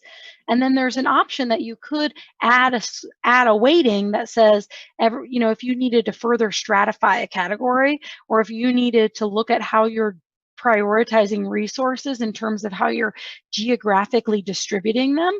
I think that's where equity comes into play, in the sense that if you just look at transportation demand, but you ignore the fact that there are geographic areas that may have less opportunity and access, but yet rely on pedestrian trips for more trips, maybe because of some of these other data indicators that we could be led to believe that, then that's where you could decide where you were going to go out and inspect. And then that's where you would enforce maintenance and improvements to, would be based on those areas that are inspected. At this point, inspections are going to happen on whatever area you choose to implement the program. However, LiDAR in the future could be used as another indicator that we could decide to integrate into how you choose where you're going to do enforcement and prioritize operation of that program. Does that answer that question, kind of? But you won't go inspect areas that you're not going to operationalize improvements to say we're mobilizing improvements for this area. So. Okay, I guess I was maybe understanding it incorrectly. It sounded to me like you first get your inspection list, you do your inspections, and then from there you have the list of potential places that could be fixed, and then from there you say, okay, all right. So it's kind of at the same time almost then, right? I think, Jessica Mortinger, Transportation Planning Manager, I think you decide what area you're going to inspect, and that's the area that you inspect it, and then you send notification and proceed to do your repairs. If you're inspecting it, it's part of that year's program. There's Gotcha. not going to be labor spent to inspect areas that aren't being operationalized as part of that year's program. I think the reason where I was getting confused, sorry, Nick Kuzmyak, MMTC chair. I think the place I was getting confused is I was confusing this with the non-motorized project prioritization plan, in which the city and county have to spend money. However, they do on this program, because there will be limited assistance to those who can't necessarily afford their sidewalk repairs. So I guess given how much money is available for assistance and how many city sidewalks are a part of whatever area gets inspected, there probably will be a limit to how big that area can be. And it may be a subset of what can be inspected, right? So say you inspect 100 segments and you only actually have the money to deal with 80 of those. How do you decide which 80? Well, so Jessica Mortinger, Transportation Planning Manager, I think the first key is when we stratify all of the routes that haven't been inspected in year 1 and 2, right? Because I think for year 3, we're going to consider those as probably adequate in the scheme of things, not needing to be re-inspected on that short of a schedule. So you would have all of the rest of the community kind of besides those areas. And I think we'll look to stratify that across those sidewalks. So we'll get all of the scores and we'll stratify that across maybe 8 years. And we'll see how big those geographic areas are, in the sense that how much linear foot of sidewalk is in each of those years. And we will have to start, I think, working with MSO, and I've had this conversation particularly with Jake, about how to decide what scope that you think you can manage. In the future, we believe LiDAR data may help us be able to understand, based on number of defects and in proximity of defects, how big of a chunk we believe can be taken off to inspect and enforce in that time frame. But until we know that, we are going to have to use the previous year's programs, knowing how many linear feet of sidewalk was inspected and repaired kind of by averages, to make some assumptions about a larger program, to guess what we can do in year 3, in year 4, and year 5. I mean, I think we're going to continue to learn how much we can bite off to chew as we go through that program.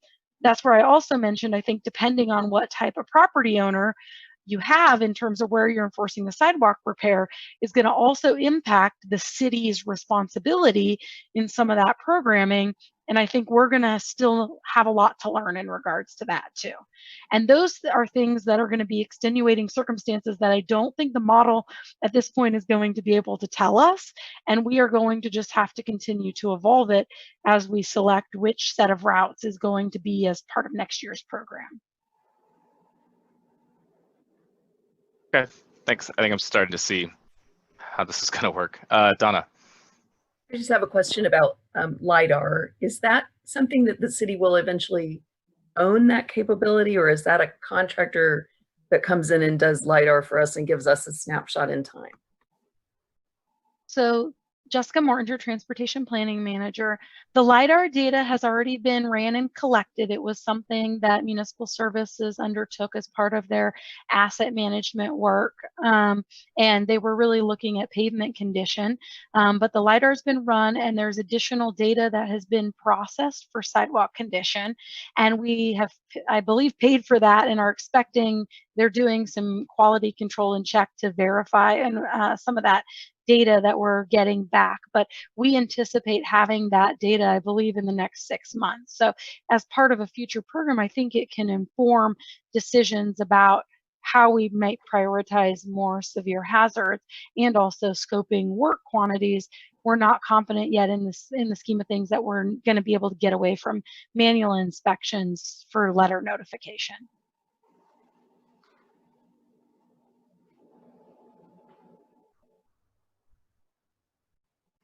Okay, any additional questions or comments? Charlie.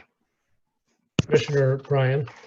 So where I thought Carol was going to go with the equity issue is, and I don't know if anyone else has had this thought, as we use the transportation disadvantage areas, it could be perceived as if those are the areas that are least able to maintain their own sidewalks. And so this question of what's the support for those households, it becomes really important to make sure that that doesn't get lost in all this. If there's not adequate funding or the eligibility criteria are too strict so that assistance is not available, then I think this does seem to create this possible situation where people are receiving notice that their sidewalk has to be repaired and they just can't afford to do it. And we're prioritizing those neighborhoods that, based on the data, might be the least capable of taking care of their own sidewalk. We should just be aware of that this could be perceived as, kind of going into those neighborhoods. So I think going back to the early discussion in the study session about public engagement, like, we just need to be careful. I think that's something that people might, seize on and start to say, well, we're going to the neighborhoods that don't have the resources. And so we got to be really clear that resources are being committed to support them and that the program to provide that support is not difficult to get access to. Thanks. Nick Kuzmyak, MMTC Chair. I believe that was actually addressed by the City Commission in the latest revision of this in when we changed from the previous method of geographic sequencing to priority sequencing. And correct me if I'm wrong, Jessica or Jake, but I believe they specifically set aside more money than had previously been set aside to assist low-income homeowners. Is that correct? This is Jake Baldwin, Senior Project Engineer with MSO. What the commission did is set $50,000 aside in financial assistance to folks, property owners outside of the sidewalk improvement program.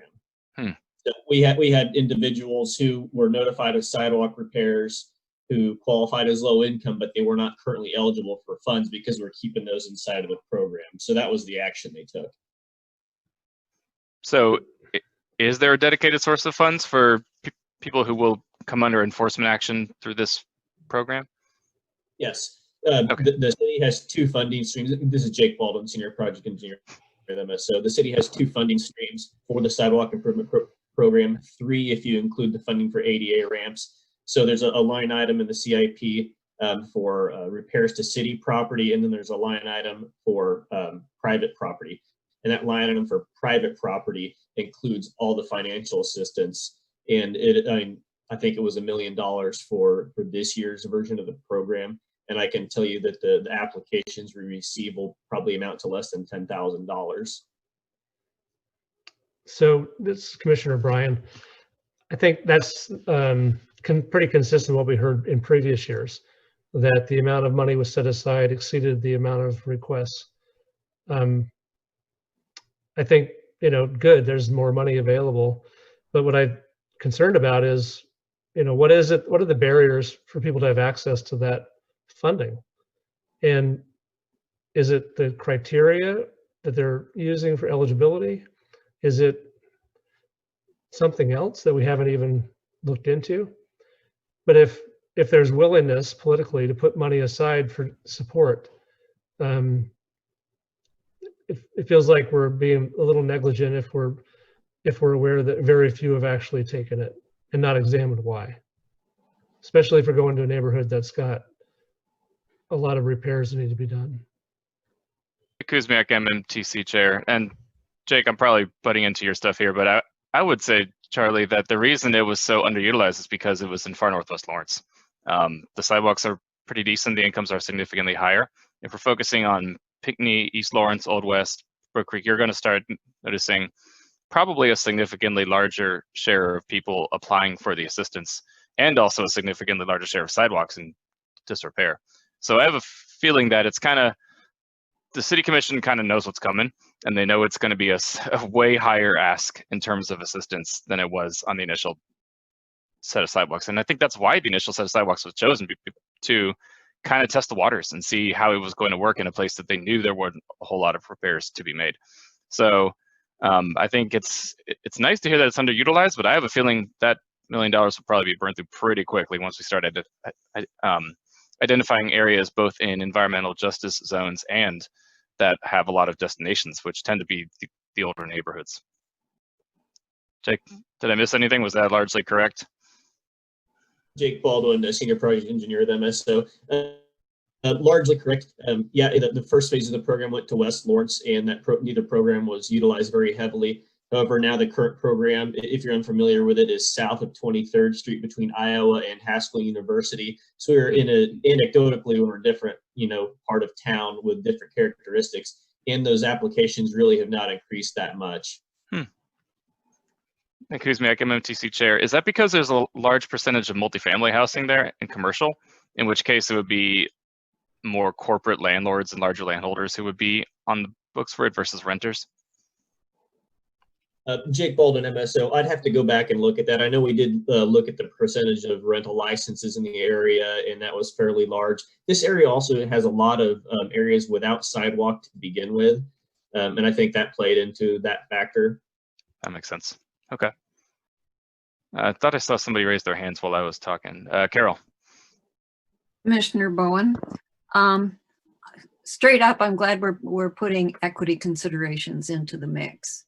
I think it's overdue. And then I heard Nick bring up the idea of older neighborhoods needing it.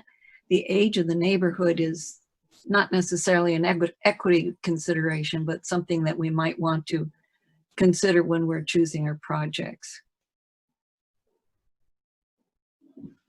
Kuzmyak, MMTC. Thanks, Carol. And as a just kind of a process check, we're about an hour plus into this particular discussion item. I want to make sure that we're still moving along while also gathering all the feedback that's needed.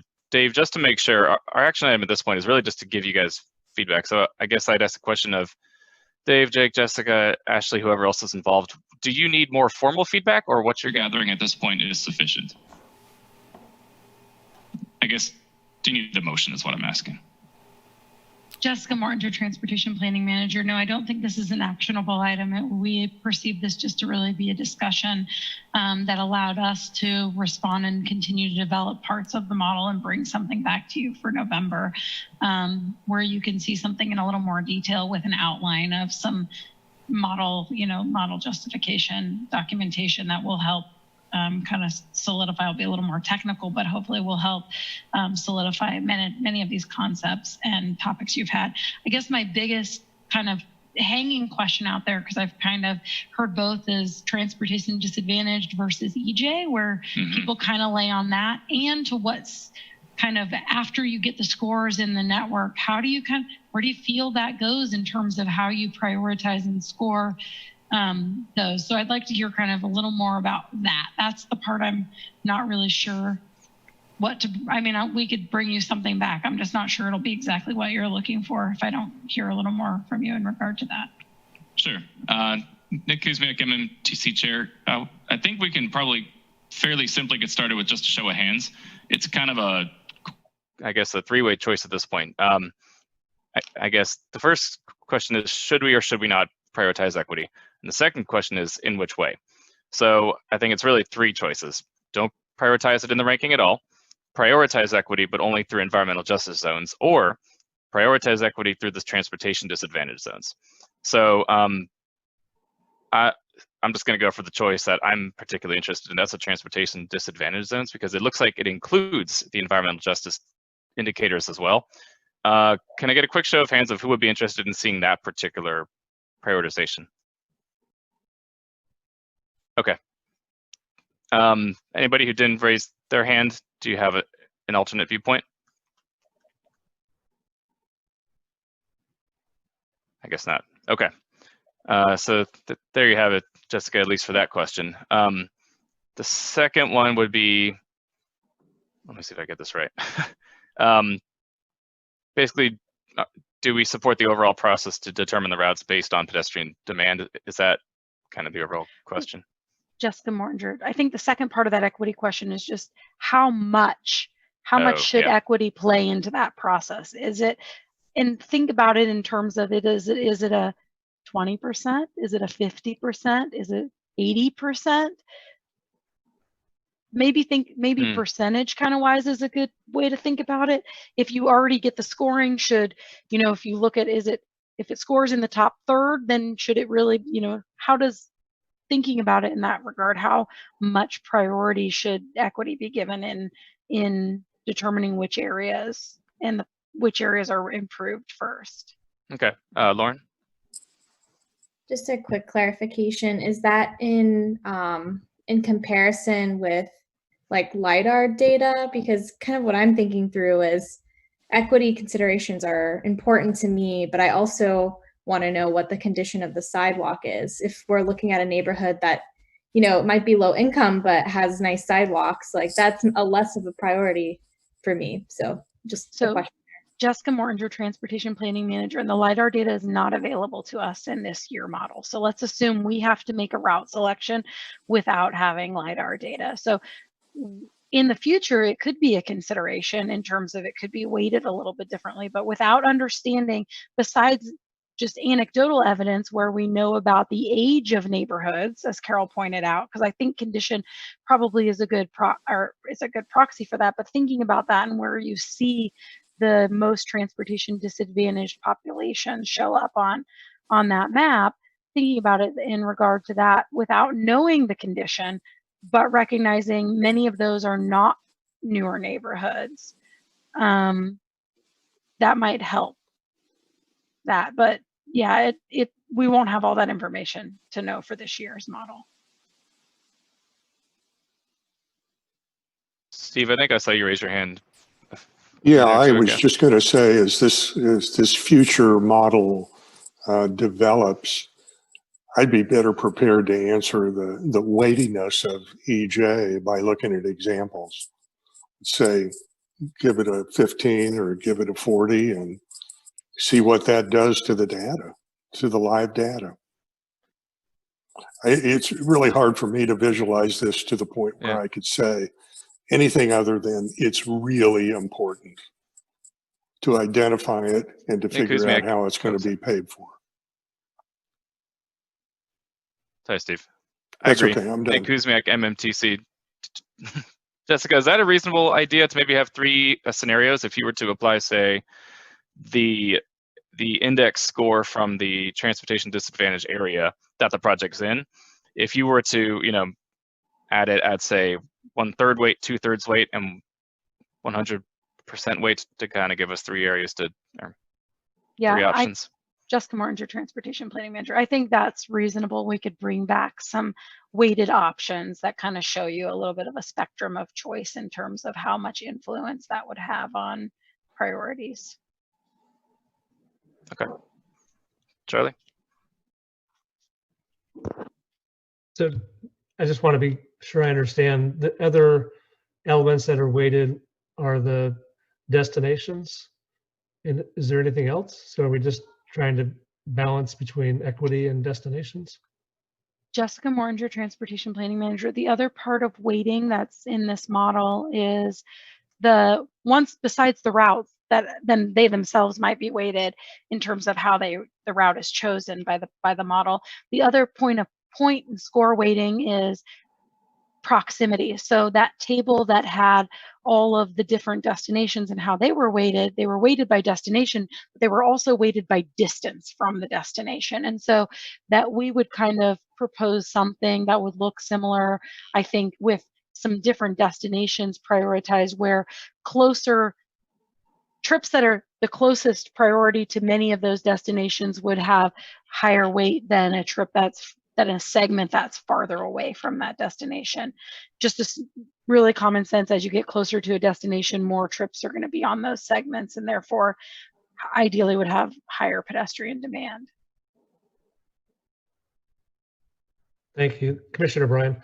I think I'd like to see us go eventually to kind of get the non-motorized prioritization policy and this policy to be done similarly. So I think when you're thinking about weighting, I guess I'd like to think that you're also thinking about consistency with how we might further evolve the non-motorized prioritization policy so that the weighting becomes very similar. So when we're talking about sidewalk quality around the community, we know that it includes the conditions of the current sidewalk, possibly filling in gaps with kind of a coherent set of criteria. Jessica Mortinger, Transportation Planning Manager. Charlie, I think that's right up the line of where we're thinking about going. If I can be so bold to say, is let's see how this works in terms of this model process. But I actually think that the non-motorized prioritization process whole category that's about destinations and scoring into this model could fill in for that part of this, that maybe it evolves into that. This is a far more sophisticated model that estimates pedestrian demand based on actual trips and putting a composite of those together rather than just proximity to destination segments. And this is actually going to, this model is a very powerful tool because when you add those weights and start showing where people aren't making trips, maybe because there aren't sidewalks, if you see really, as you start to look at specific destinations like a school, for example, you can start to see where if the children are having to route like this because there's no crossing improvement, you can start to identify where gap projects are that you need to fill in to help build connectivity for ease in trip making. And our current model does not provide them the methodology to do that, where this model has a level of sophistication that far exceeds the other work that we've done.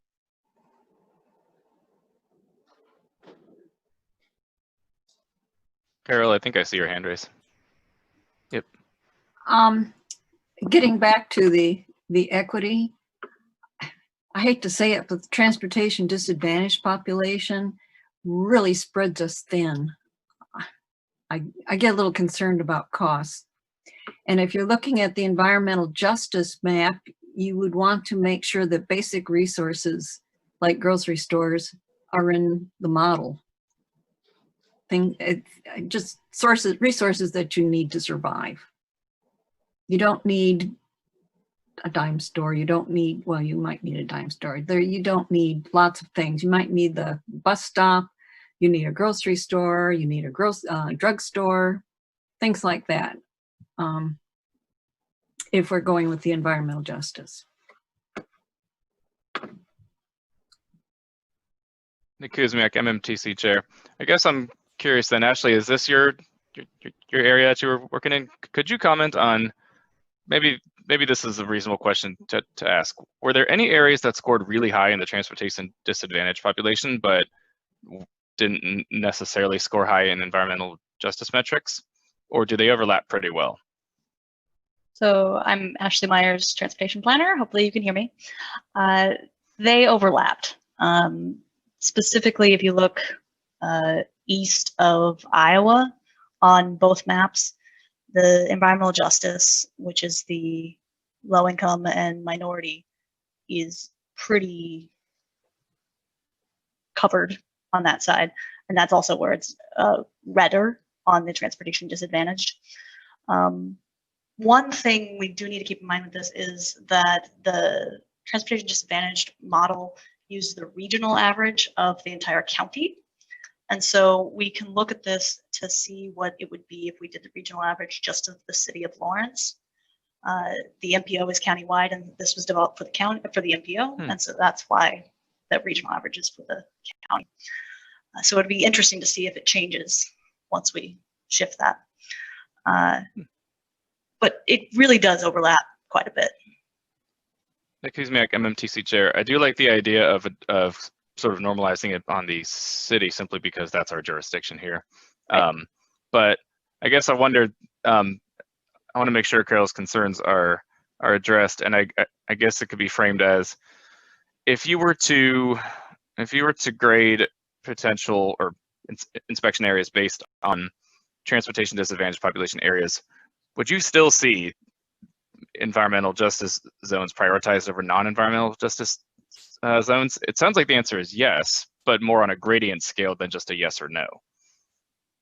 Because instead of just like 0-1, it's a 0 to 12, right? Right. Ashley Myers, transportation planner. Yes, I believe it would be more of a gradient rather than just yes or no. I don't have that map right in front of me, so I can't. That's fine. Really tell you, but can I cut in and add something to this conversation, if you don't mind? Jessica Mortinger, transportation planning manager. One of the other things to consider is that oftentimes many of these zones, if you look at them, are also in close proximity to arterial streets.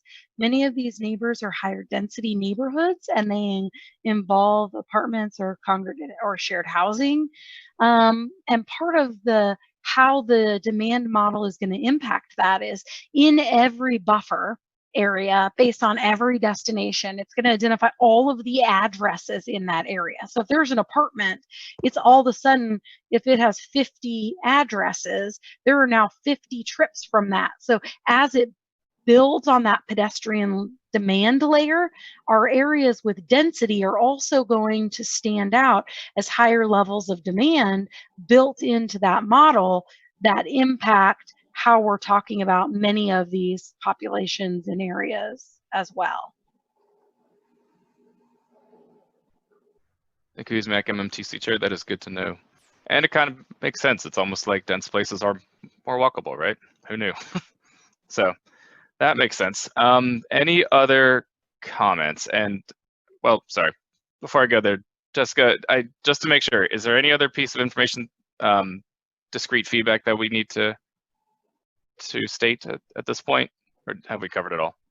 Jessica Mortinger, transportation planning manager. No, I think this conversation was very helpful for us to think about some additional things and make sure we clarify some stuff, some specific issues that I think are concerns of yours, but also move forward to bring something back to show you. And I'm excited to be able to do that and bring this closer in line with all of our plan goals and the work we've done for non-motorized prioritization. So it's going to be exciting moving in this direction to make impacts around connectivity and to pedestrian demand.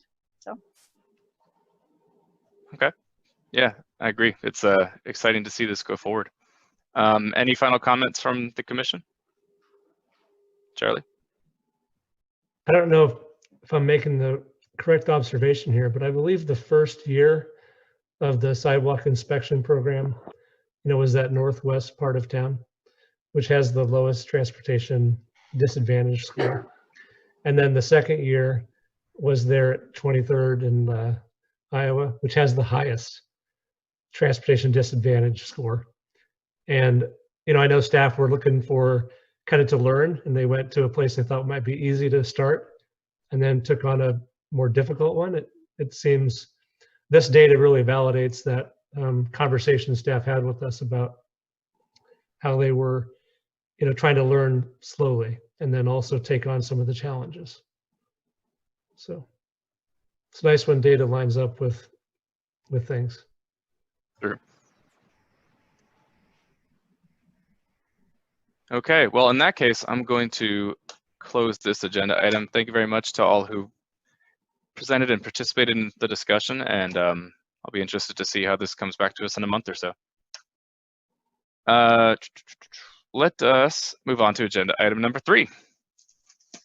That is, consider appointing 2 commissioners to a 27th Street Extension Steering Committee. Dave, is there an intro that you wanted to provide for this one? Yeah, I will be taking this. This is Dave. Cronin, city engineer. We have a upcoming project. This is, I'm going to share my screen here.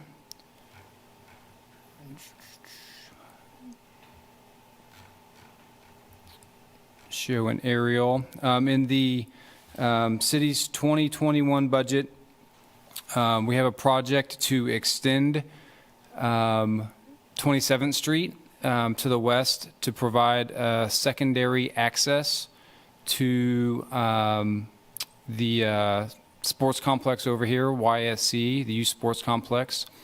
Also have the Arboretum over here. Just for, I guess, for those that aren't maybe as familiar with the area, north is up, and here is the intersection. If you can follow my cursor here on the right side of the screen, the intersection of K10 and 27th Street, Wakarusa to the north. Right now, KDOT has a contractor that is performing interim improvements, short-term interim improvements to improve safety of this intersection with delineators and new turn lanes. That's a project that we brought before you as an FYI, and that's currently under construction and should be wrapping up here pretty soon this fall. Prior to KDOT undertaking that project, they did look at other longer range or higher cost projects for improving safety and connectivity of K10 and 27th Street. One of those concepts included extending 27th Street to the west to have a secondary access point. The city has had this project in its CIP. I think it was unfunded the last couple of years, and this year in the 2021 budget, it was a funded project. It is funded with both city and state funds. The state has a new cost share program, which is tailored to projects such as this that without dedicated funding may not get done. So the city applied for this cost share grant from KDOT to extend the road this spring, and was awarded $1 million here this summer for the project. So going forward, we are getting ready to start planning for the design and the process for moving forward with this project. I would say that we have heard a lot from folks with that are concerned about extending the road close to the dog park. The dog park's over here on the left side of the screen, where ultimately the road may connect to 27th Street that connects out to the Clinton Lake Dam Road, or the Lower Dam Road. We've heard a lot of concerns the past few years from those that utilize the sports complex, and getting in and out of the sports complex during peak times and events and games out there is a challenge.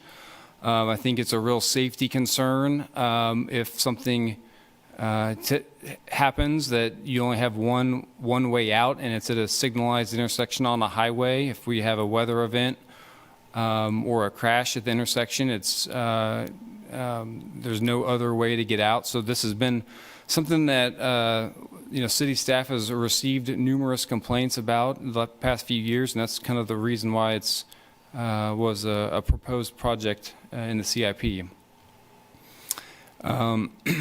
So moving forward, we do understand that there are different stakeholders that could be impacted by this project. This is on the heels of our discussion during our study session on community engagement, and maybe looking at some past projects, that this would be probably a good opportunity for us to step back, identify stakeholders that should be involved in the process of putting together design plans. And so we are, staff is proposing to put together a steering committee that would involve different stakeholders from the dog park, youth sports complex, the Arboretum,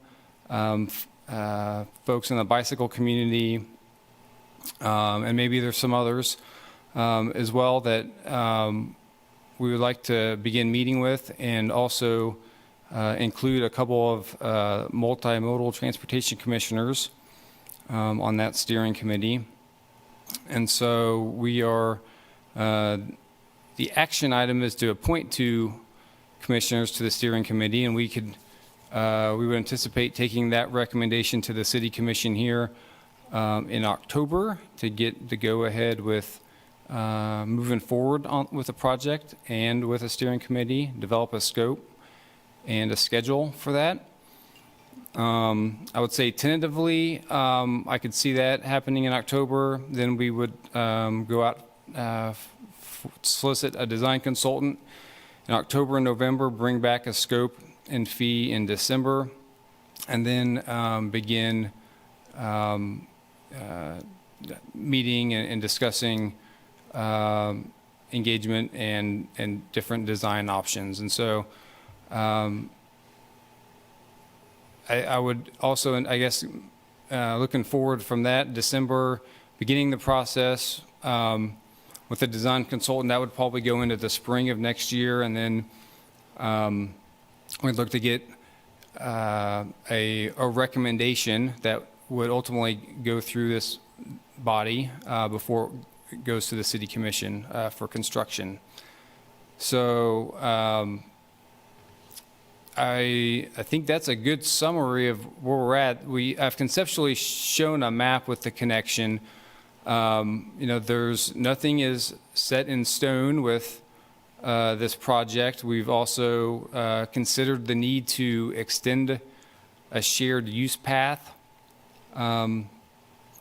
through this area to make the connection with that as well. I think that connection's on our future bikeway plan. Other than that, some of the history of this road is that it's included in the city's Clinton Park master plan as a future connection at some point. That we also will be needing to get approval from the Army Corps of Engineers. This is all owned by the Army Corps of Engineers, all this ground out here, and the city leases it from them. And so we are proposing to construct this road through this spillway of the Clinton Reservoir. And although it's fortunately never been used, the spillway, we do need to look at the Corps' design criteria when crossing that spillway in case it ever needs to be used in the future. And so they will be also at the table as we move forward in identifying the proposed alignment and details of this project.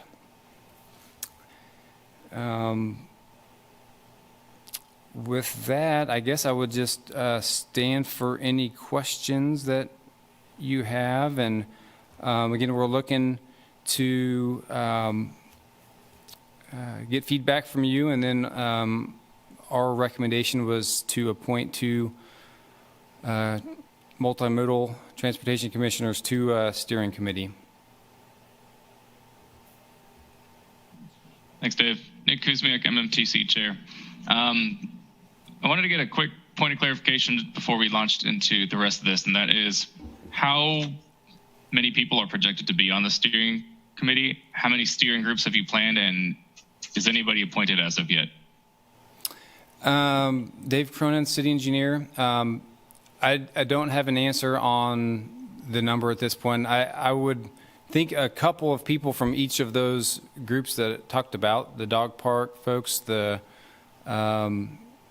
softball, we got the youth sports complex, the arboretum, cyclists, could see at least two from each of those groups, and two multimodal transportation commissioners, and then staff as well. Okay, thanks. Nick Kuzmyak, MMTC Chair. So when I was thinking over this particular agenda, actually, no, sorry. Let me back up. Is there anybody who has signed up for public comment, just in case? I don't want to run over that first. Dave Cronin, city engineer. There is no one that is signed up for public comment, and no one is in attendance to speak. Okay. So I was talking to Dave about this when we were discussing the agenda, and I thought, based on my experience, at least with the Downtown Master Plan Steering Committee, there is too much. There is definitely such a thing as too many cooks in the kitchen. I think there's like 18 to 20 people on that group.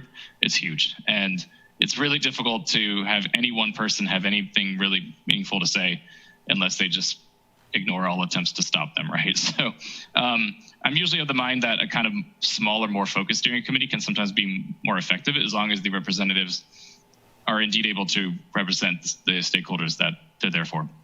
That's just my opinion. So, I mean, I'm perfectly fine with appointing two people, but I guess I'd just like to ask you guys to maybe consider just appointing a single person with somebody as their backup instead, if it gets to that. So I want to open it up to anybody who wants to volunteer for this first, and if anybody has any strong opinions either way on representation. Charlie. I just wanted a chance to clarify a little bit. Is the project just about building the road and a shared use path, or does it also involve the parking lot expansion that I see in there's a group that's put together a petition and they have a different illustration of the project. I just want to get clear on what's involved in the steering committee's scope.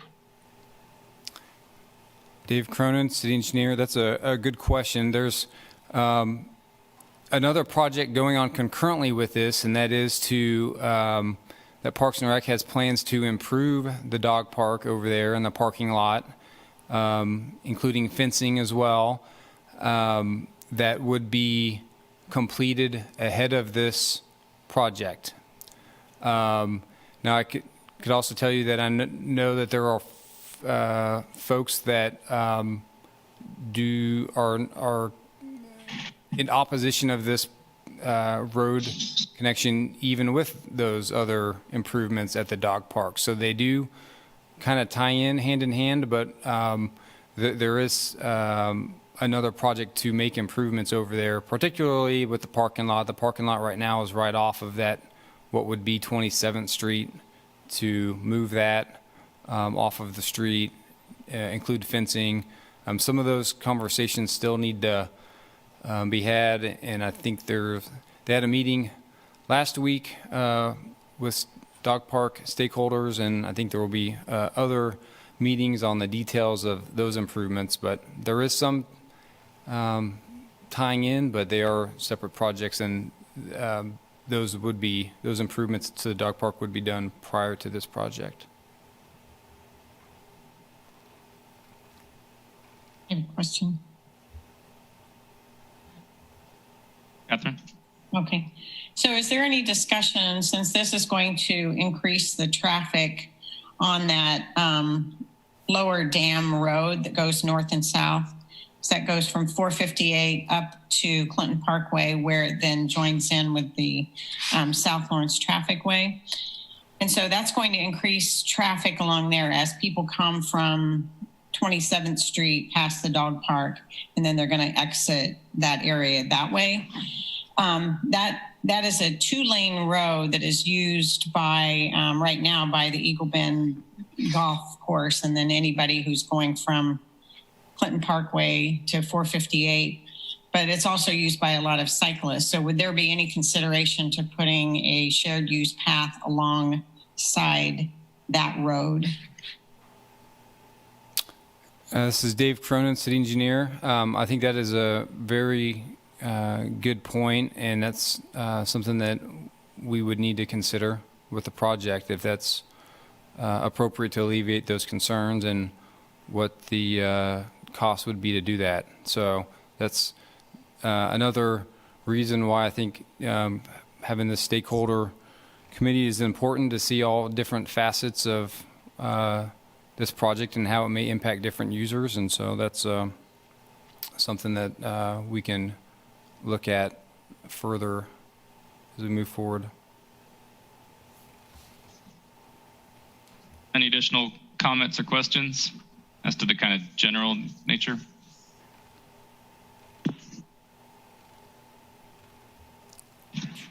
Nick Kuzmyak, MMTC Chair. Seeing none, I'd first like to get just an idea.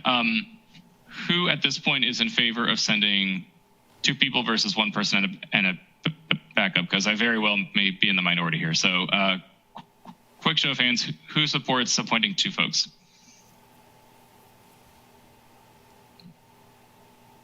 That is a majority. Wait, is it? We have 10 members, right? We have 9, jeez. Okay, and who would support only 1 with the backup? 2 it is. Sounds good. Okay. In that case, I would like to take any volunteers before I have to voluntold somebody.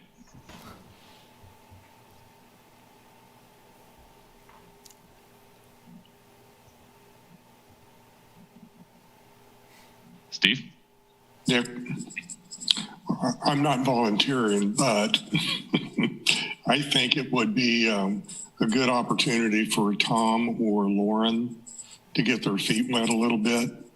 And if they could team up with, maybe someone that's been around the block a little bit, that would be good. But I think either one of them would be, it would be an excellent opportunity if they have the desire and time to get into this. So might want to ask them how they feel about that. Tom? I mean, I feel like I know that area enough, and from my previous time in Lawrence, and so I would be happy to serve in this position. But I'm also open if Lauren, you wanted as well. So I didn't volunteer just because I don't know that area as well. So if you feel more equipped for that, I will give it to you. Okay, great. Nick Kuzmyak, MMTC Chair. That was a good call, Steve. I do think being involved on subcommittees is a really good way for newer members of these commissions to kind of explore deeper if they're particularly passionate about topics, or at least find out what they're interested in. Speaking from experience here. Catherine, I don't want to necessarily tell you to be on this committee, but I do feel as if you, though maybe not necessarily invested in the area, really know it well. Would you be willing to? And you don't have to, it's all right. No, I would be willing to, but it was my understanding that this project's that this steering committee is going to be meeting past the end of the year. Is that right? Oh, and is your appointment up at the end of the year? Mm-hmm. Dave, I thought you were saying. Oh, sorry. I don't mind doing it, but I'm not going to renew, so Okay. my term would expire.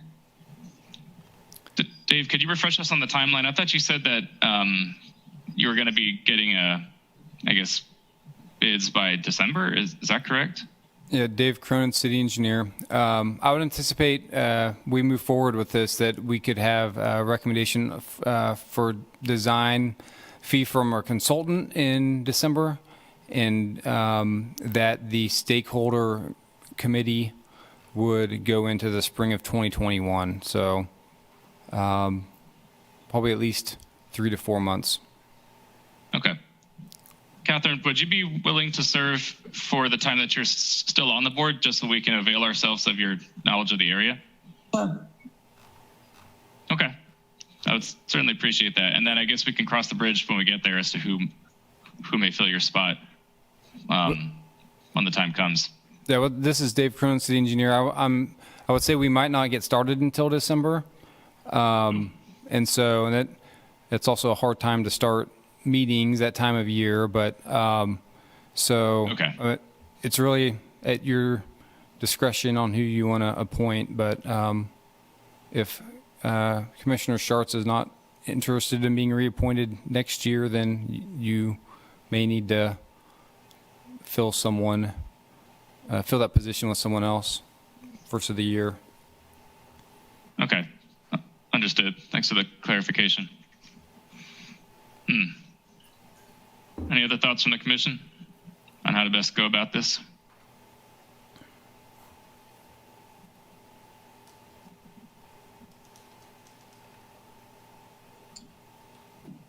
Carol? Well, I'll take a shot at, I think, I don't see any problem with Tom and myself. I know Lauren might be a little shaky because she doesn't know the area that well, but honestly, Lauren, I think if you get your feet into it, it might be kind of fun. And I don't see any of the more experienced gang just jumping up and down to do this. So I think that representation would be fine with me. This is Commissioner Bryan. You know me, I'd be happy to jump in there, but I got a lot of stuff going on at work with COVID vaccinations coming up. Carol, you got briefly cut off. What were you going to add? Aaron, you're next. Carol, you're on mute, sorry. Commissioner Bowen, I was going to suggest that Catherine write it out until the end of the year.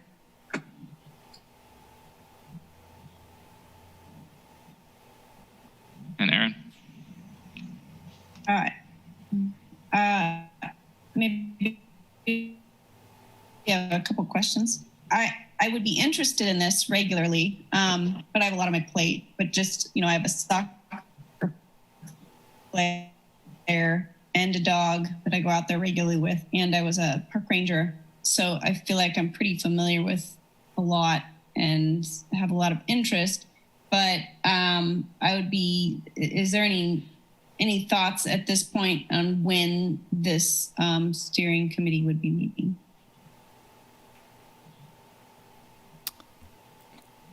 Dave Cronin, city engineer. Your commissioner opinion, you're breaking up a little, but I think your question is, when will they be meeting? I don't know when as far as time of day goes.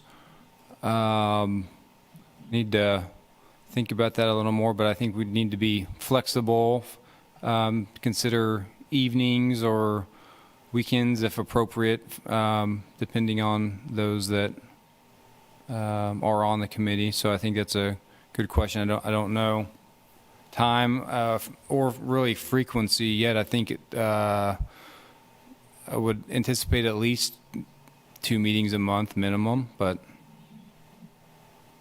we haven't done this like this for a while, or not that I've been involved with. So we're kind of as far as getting a steering committee for a street project. So it's kind of a new thing, but. Dave, Aaron Payton, Commissioner. David, did you say how many meetings per month? Dave Cronin, City Engineer. Haven't set a schedule yet, but I would, I guess if you're trying to consider the time commitment, would think at least 2 per month, maybe more.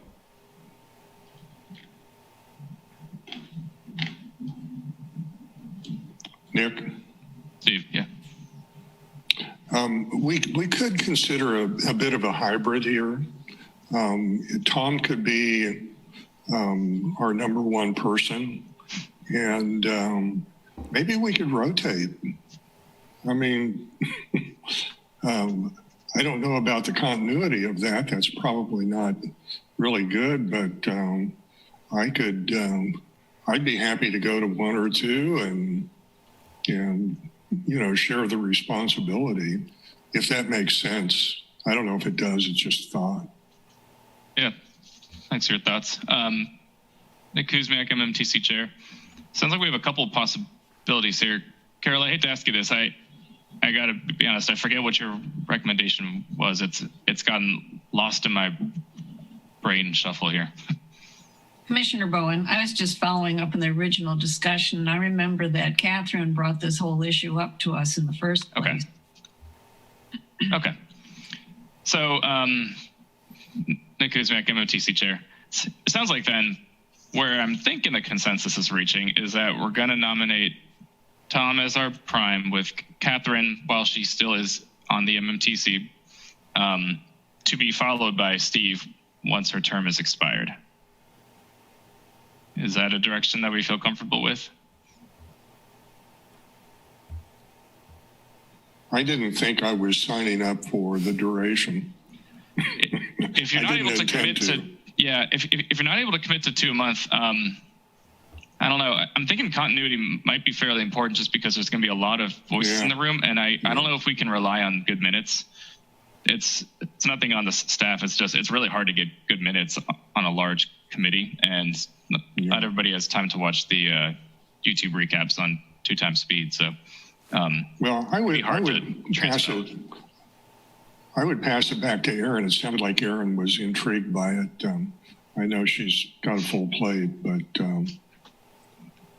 given her use of that area and familiarity, she'd be great.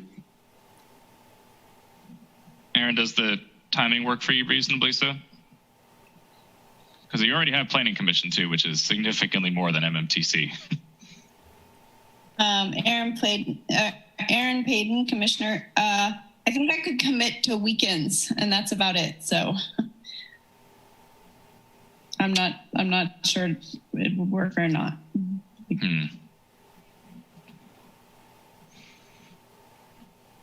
Commissioner Bowen, that just takes us back to the first option that Nick proposed, which was 1 permanent and 1 backup. But we could modify that and have Thomas and Catherine, and then when Catherine goes, just stay with Thomas. And whoever can fill the position, I guess, after that. Carol, I think you have a point, because I don't think anybody but Tom really has the ability to commit full-time for the duration, it sounds like, if I'm hearing correctly. So, well, if Aaron or Lauren want to do it, we can figure that out later.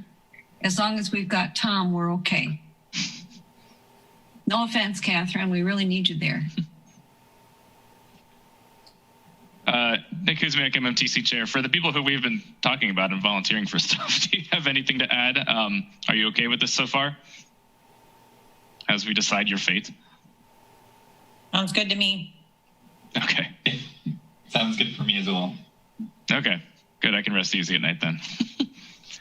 All right. Well, in that case, I'm just going to put forth a motion then. I would move that we, as the Multimodal Transportation Commission, nominate Commissioner Allen and Commissioner Schartz for at least the beginning of the stakeholder committee on the 27th Street extension project. And then after that, you know, go to a replacement as needed.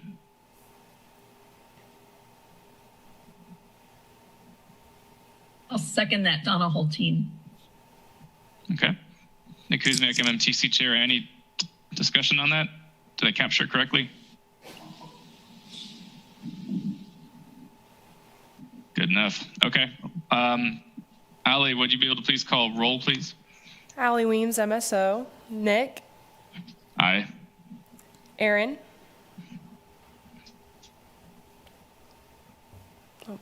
Aye. Lauren. Aye.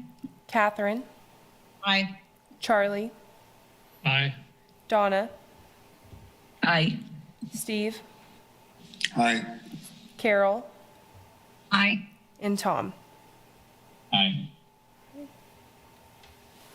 Okay. In that case, we have our appointees. Thank you, everybody, for volunteering.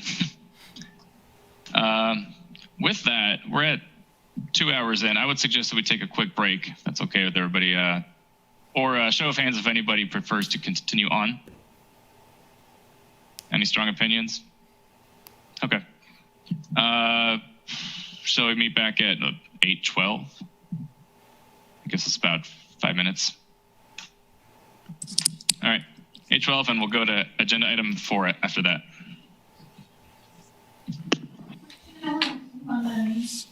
I think it's on section 20. Let's go and find it.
I'm unmuting.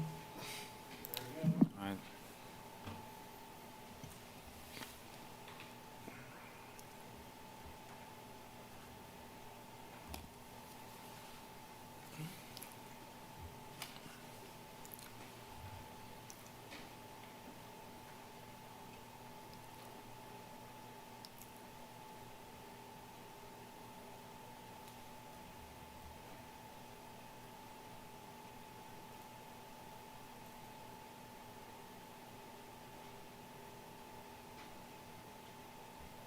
All right, as we trickle back in, I'm going to move on to agenda item number 4, which is to consider Nick Kuzmyak, MMTC Chair. Agenda item number 4 is to consider approving revisions to the Neighborhood Traffic Management Program Work Plan. So, Dave, take it away, I guess. Yep. Dave Cronin, City Engineer. So back in early 2019, you approved a work plan for the years 2019 and 2020 for this program. Fast forward, a lot's happened. We have kind of delayed implementing some of the work plan due to COVID-19 and change of traffic patterns and reprioritizing to other things. And we did want to not only give you an update, but also give you an opportunity to approve some revisions we're recommending to the program based on where we're at today. And we are trying to encumber all of the budgeted funds by the end of the year, and have laid out a proposed change to the work plan. We are still moving forward with the education campaign and anticipate rolling that out in early 2021. So those funds that were originally budgeted have been encumbered. I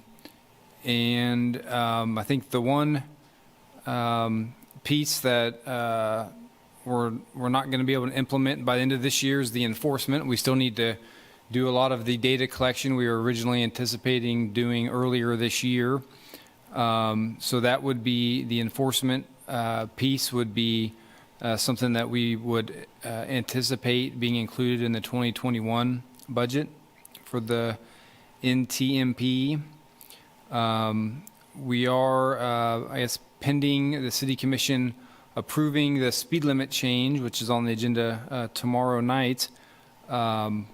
Anticipate needing to still spend some funds for the installation of new speed limit signs. We also believe we're going to need some assistance to help get the signs installed and where they go. And so we have we're making a proposal to set aside some funds for professional services as well to help out the implementation of that if that is approved. And we also anticipate spending some of the remaining funds on evaluation tools, bike ped counters, speed feedback signs, delineators, temporary speed humps, and things that we could use for the evaluation piece. So in summary, we have in the memo attached the original work plan budget and the revised work plan budget. And since the original budget was approved by the Transportation Commission, we thought it was appropriate to bring back this revision to you before we complete the year. So the action requested is to approve the revisions to the 2019-2020 Neighborhood Traffic Management Work Plan. And with that, I'd listen to any questions you have. Thanks, Dave. Nick Kuzmyak, MMTC Chair. I want to make sure first if there's any public comments that we start with that. Has anybody signed up for this particular item? This is Dave Cronin. There is no one that has signed up for public comment and no one in attendance. Okay. I have a quick question to start off with. That is, are there any items of this budget that are not necessarily set in stone yet? And I guess I could rephrase that as, which part of this budget is the most uncertain? I'm assuming it's the amount of money used to install speed limit signs, simply because that's something that the consultant's work is going to feed into, right? This is Dave Cronin, city engineer. I would say that's accurate. I think the installation of the speed limit signs is a considerable cost to the program. So if that were not to move forward,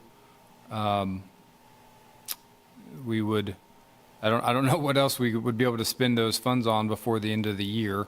We do relatively certain on the cost and amount of counters and feedback signs that we can procure here by the end of the year for evaluation. But I think, yep. Nick Kuzmyak, MMTC chair. So it sounds like, it may not exactly be $200,000 to install new speed limit signs, but it should be relatively close, I suppose. And if it goes over, then I guess that'll have to go to budget for next year or come back to us for approval, or what's the plan for that? This is Dave Cronin, city engineer. I think we're fairly confident in our estimate for the cost on the speed limit signs of $200,000. We have out of the $50,000 for professional services, I think maybe $20,000 or so that may be used for the speed limit signs. Some of the other amount would be used for helping us set up evaluation of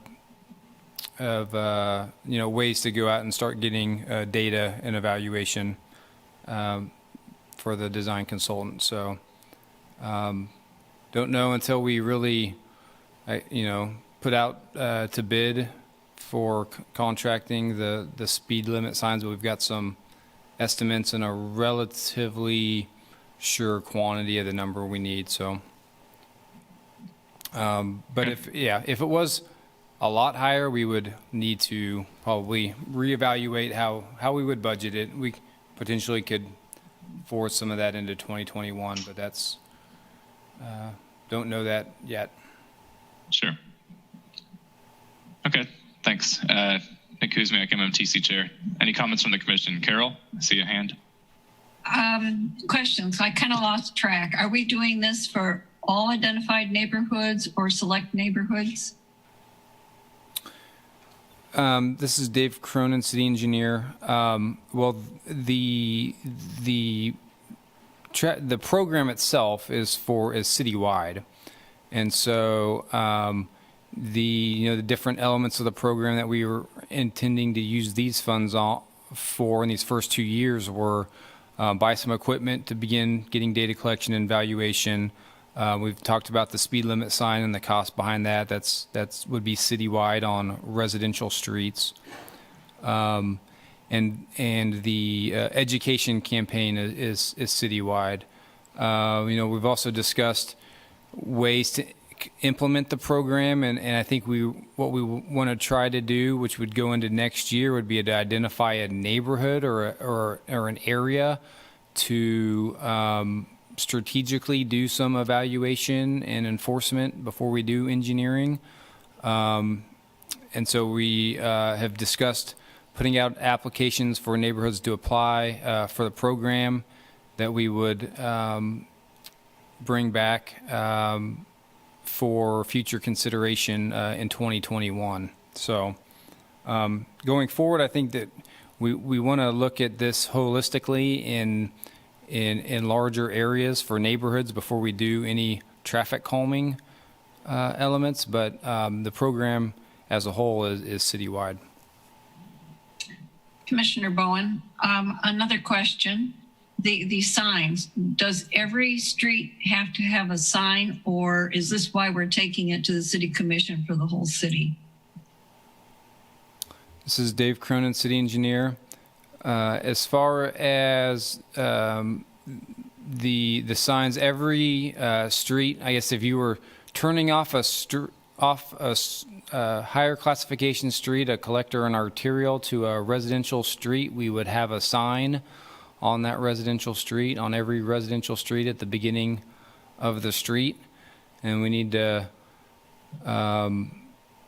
then determine how frequently we sign beyond that. So I think some of that we've discussed distances, and we still need to probably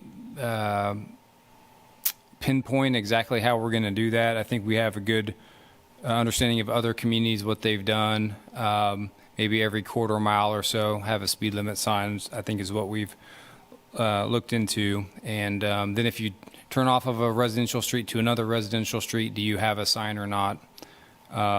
So it's something that we need to, with a consultant, analyze a little bit on the number.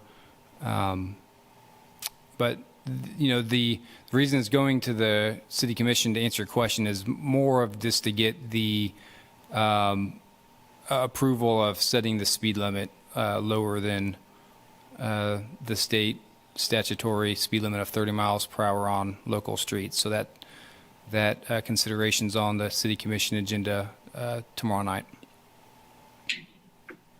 Commissioner Bowen, in our plan, are we saying that we're tackling speeders, or we're trying to change the environment in the neighborhood? What is our emphasis? Dave Cronin, the engineer, I guess, I guess if we're going back to when we adopted this policy a couple of years ago, the discussion was revamping our traffic calming policy and taking a more strategic approach that uses, I guess, the 5 E's and not just looking at isolated locations and putting in traffic calming devices. So it's kind of it's a new approach to traffic calming in the city, and I think it gets primarily geared towards neighborhoods and residential areas. If that answers your question.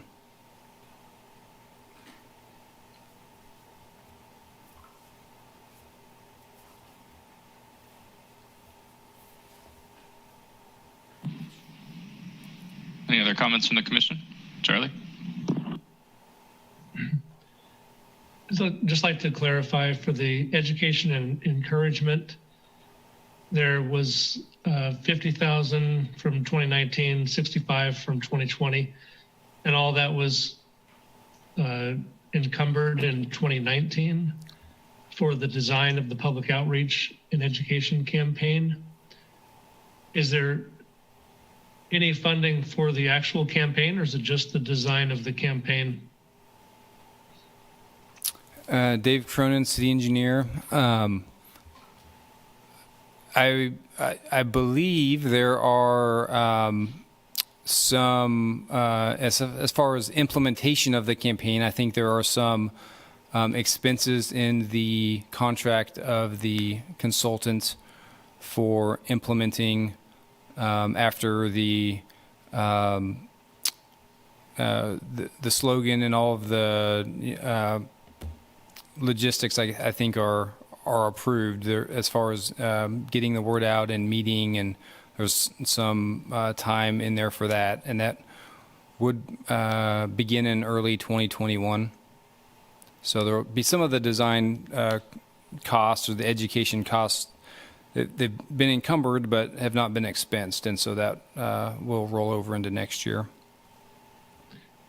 This is Commissioner Bryan. So the 2021 budget, that begins January, like in a few months? Dave Cronin, city engineer. Correct. The 2021 budget begins in January, the city's budget. And the staff will need to bring a plan for the this program's 2021 budgeted funds to you early in the year would be our goal. So this is Commissioner Bryan. So are you expecting then that that's when we would see a budget for the implementation of the campaign?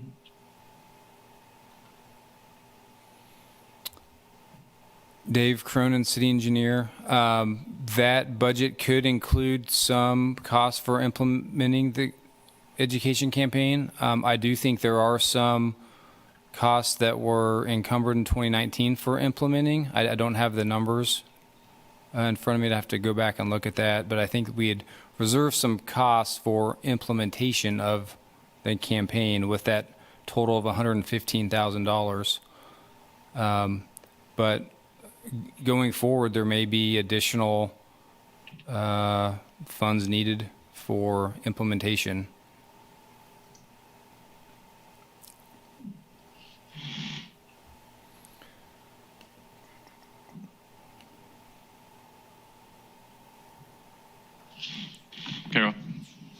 Carol Bowen, Commissioner.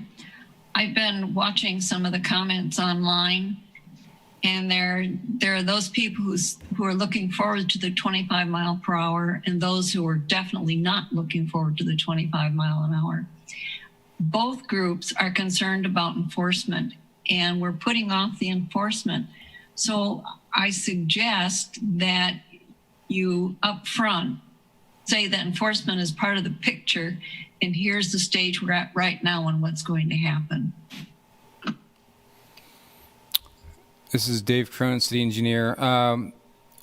We are saying that enforcement is going to be part of the picture, and we anticipate that being part of the 2021 budget when this, we're trying to, hopefully all this kind of coincides together where we're installing the speed limit signs, rolling out the education campaign to the public, and in early 2021, and then using some data, using evaluation, some of the equipment we buy to get some data, and then do strategic enforcement later in the year. So we do feel that that is still a piece of the program that is important, and would anticipate that being needed next year. Yes, Commissioner Bowen, it's definitely important, and I think it's going to come up tomorrow night.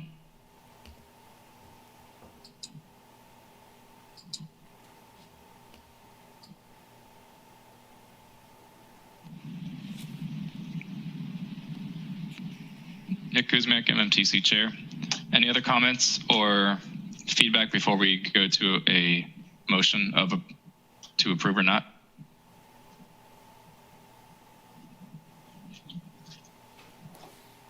Okay, seeing as there is no more, I would entertain a motion.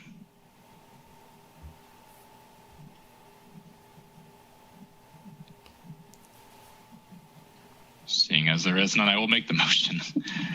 I move that we approve the revisions to the Neighborhood Traffic Management Program work plan as presented to the Multimodal Transportation Commission.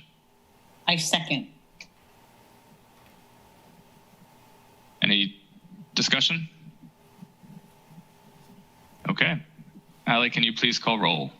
Allie Weems, MSO. Nick. Aye. Aaron. Lauren. Aye. Catherine. Aye. Charlie. Aye. Donna. Aye. Steve. Aye. Carol. Aye. And Tom. Aye. All right. Okay. Thank you. With that, we are moving on to staff items. All right, Dave Cronin, city engineer. Just a note that our Safe Routes to School update is available for public comment beginning last Friday, October the 2nd. And I believe it's out for at least 2 weeks for public comment. And the plan is scheduled to come back before the MMTC next month on the November 2nd agenda, and I've provided a link there to the draft plan. So that's all I have. If there's any questions, let me know. If not, I can move on.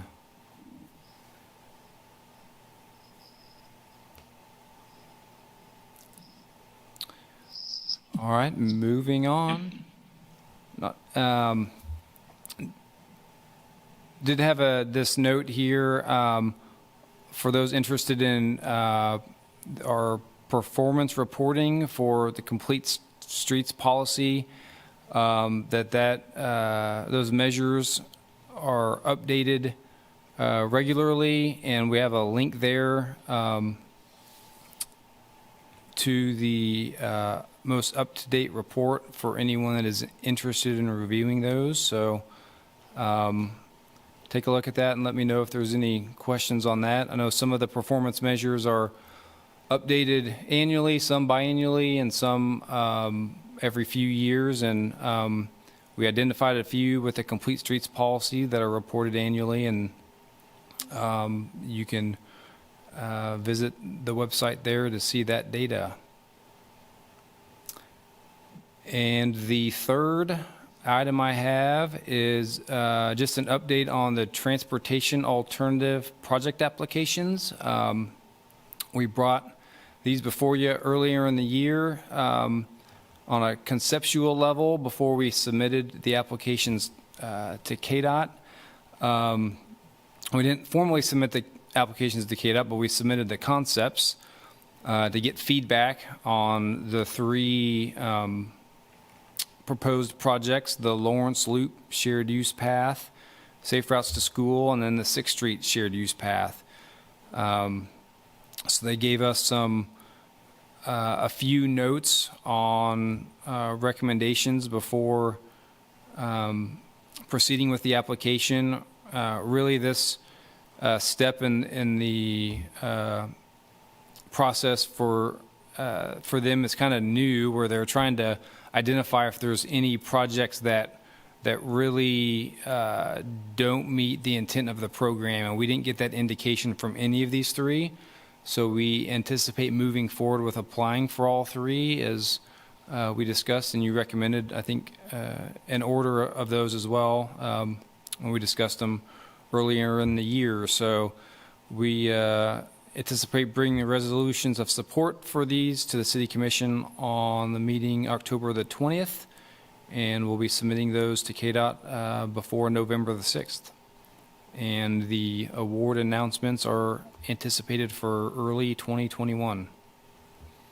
So that's just an update. I think we mentioned we were going to bring back any comments we received, so there wasn't many, but there they are. So if you have any questions on that, we're here to answer those. If not, we can move on.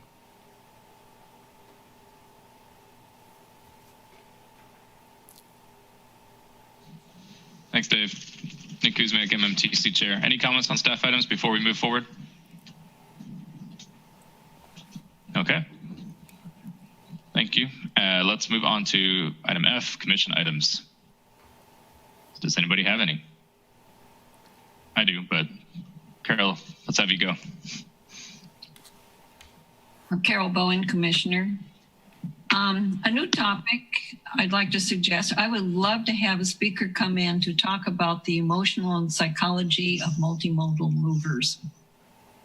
A long time ago, we had a researcher come in and describe to us a driver's motivation, what they were thinking and why they were doing what they were doing. And that it was in the context of cell phone use at the time. But I was thinking that would be a really interesting thing to hear. Question, do we still have a budget for the 23rd Street plan? Dave Cronin, City Engineer. Commissioner Bowen, you're referring to the East 23rd Street? I'm referring from the strip from Mass Street to Iowa. That planning study has been postponed. Originally, I think was in the budget for this year, and it's been postponed. I want to say next year. I can follow up with you, give you an update on that, Commissioner Bowen, after the meeting. Let me check on that, but it's not in the budget this year. And then I have a safety question. A while ago, we had another pedestrian fatality on Clinton Parkway. Do we ever address where we need crosswalks and whatnot because of the hazards to pedestrians? Is that any criteria anywhere in our CIPs or anything? Dave Cronin, city engineer. We do not have criteria on where and when to use different type of crosswalks as far as marked crosswalks or what treatments to use at crosswalks. We're discussing that, and we're actually tentatively going to discuss that at our meeting next month. It's on the calendar for criteria for pedestrian crossing improvements. So most commonly now you will see marked crosswalks at signalized intersections or for safe routes to school crossings, or at other other crossings with hawk signals or rapid flashing beacons. But there are probably a few other areas that have been marked and have just been that way, and we're going to try to develop some more routine criteria for when and where to use different treatments. So that is something that we are looking forward to working on here in the next month.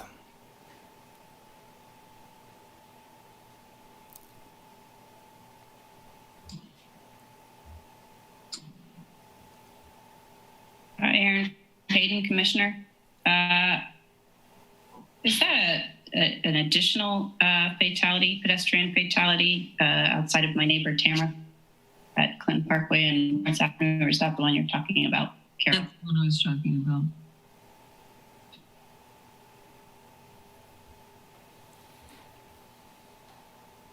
Any other commission items? Okay. Nick Kuzmyak, MMTC Chair. I had a couple. The first one is an update on PTAC.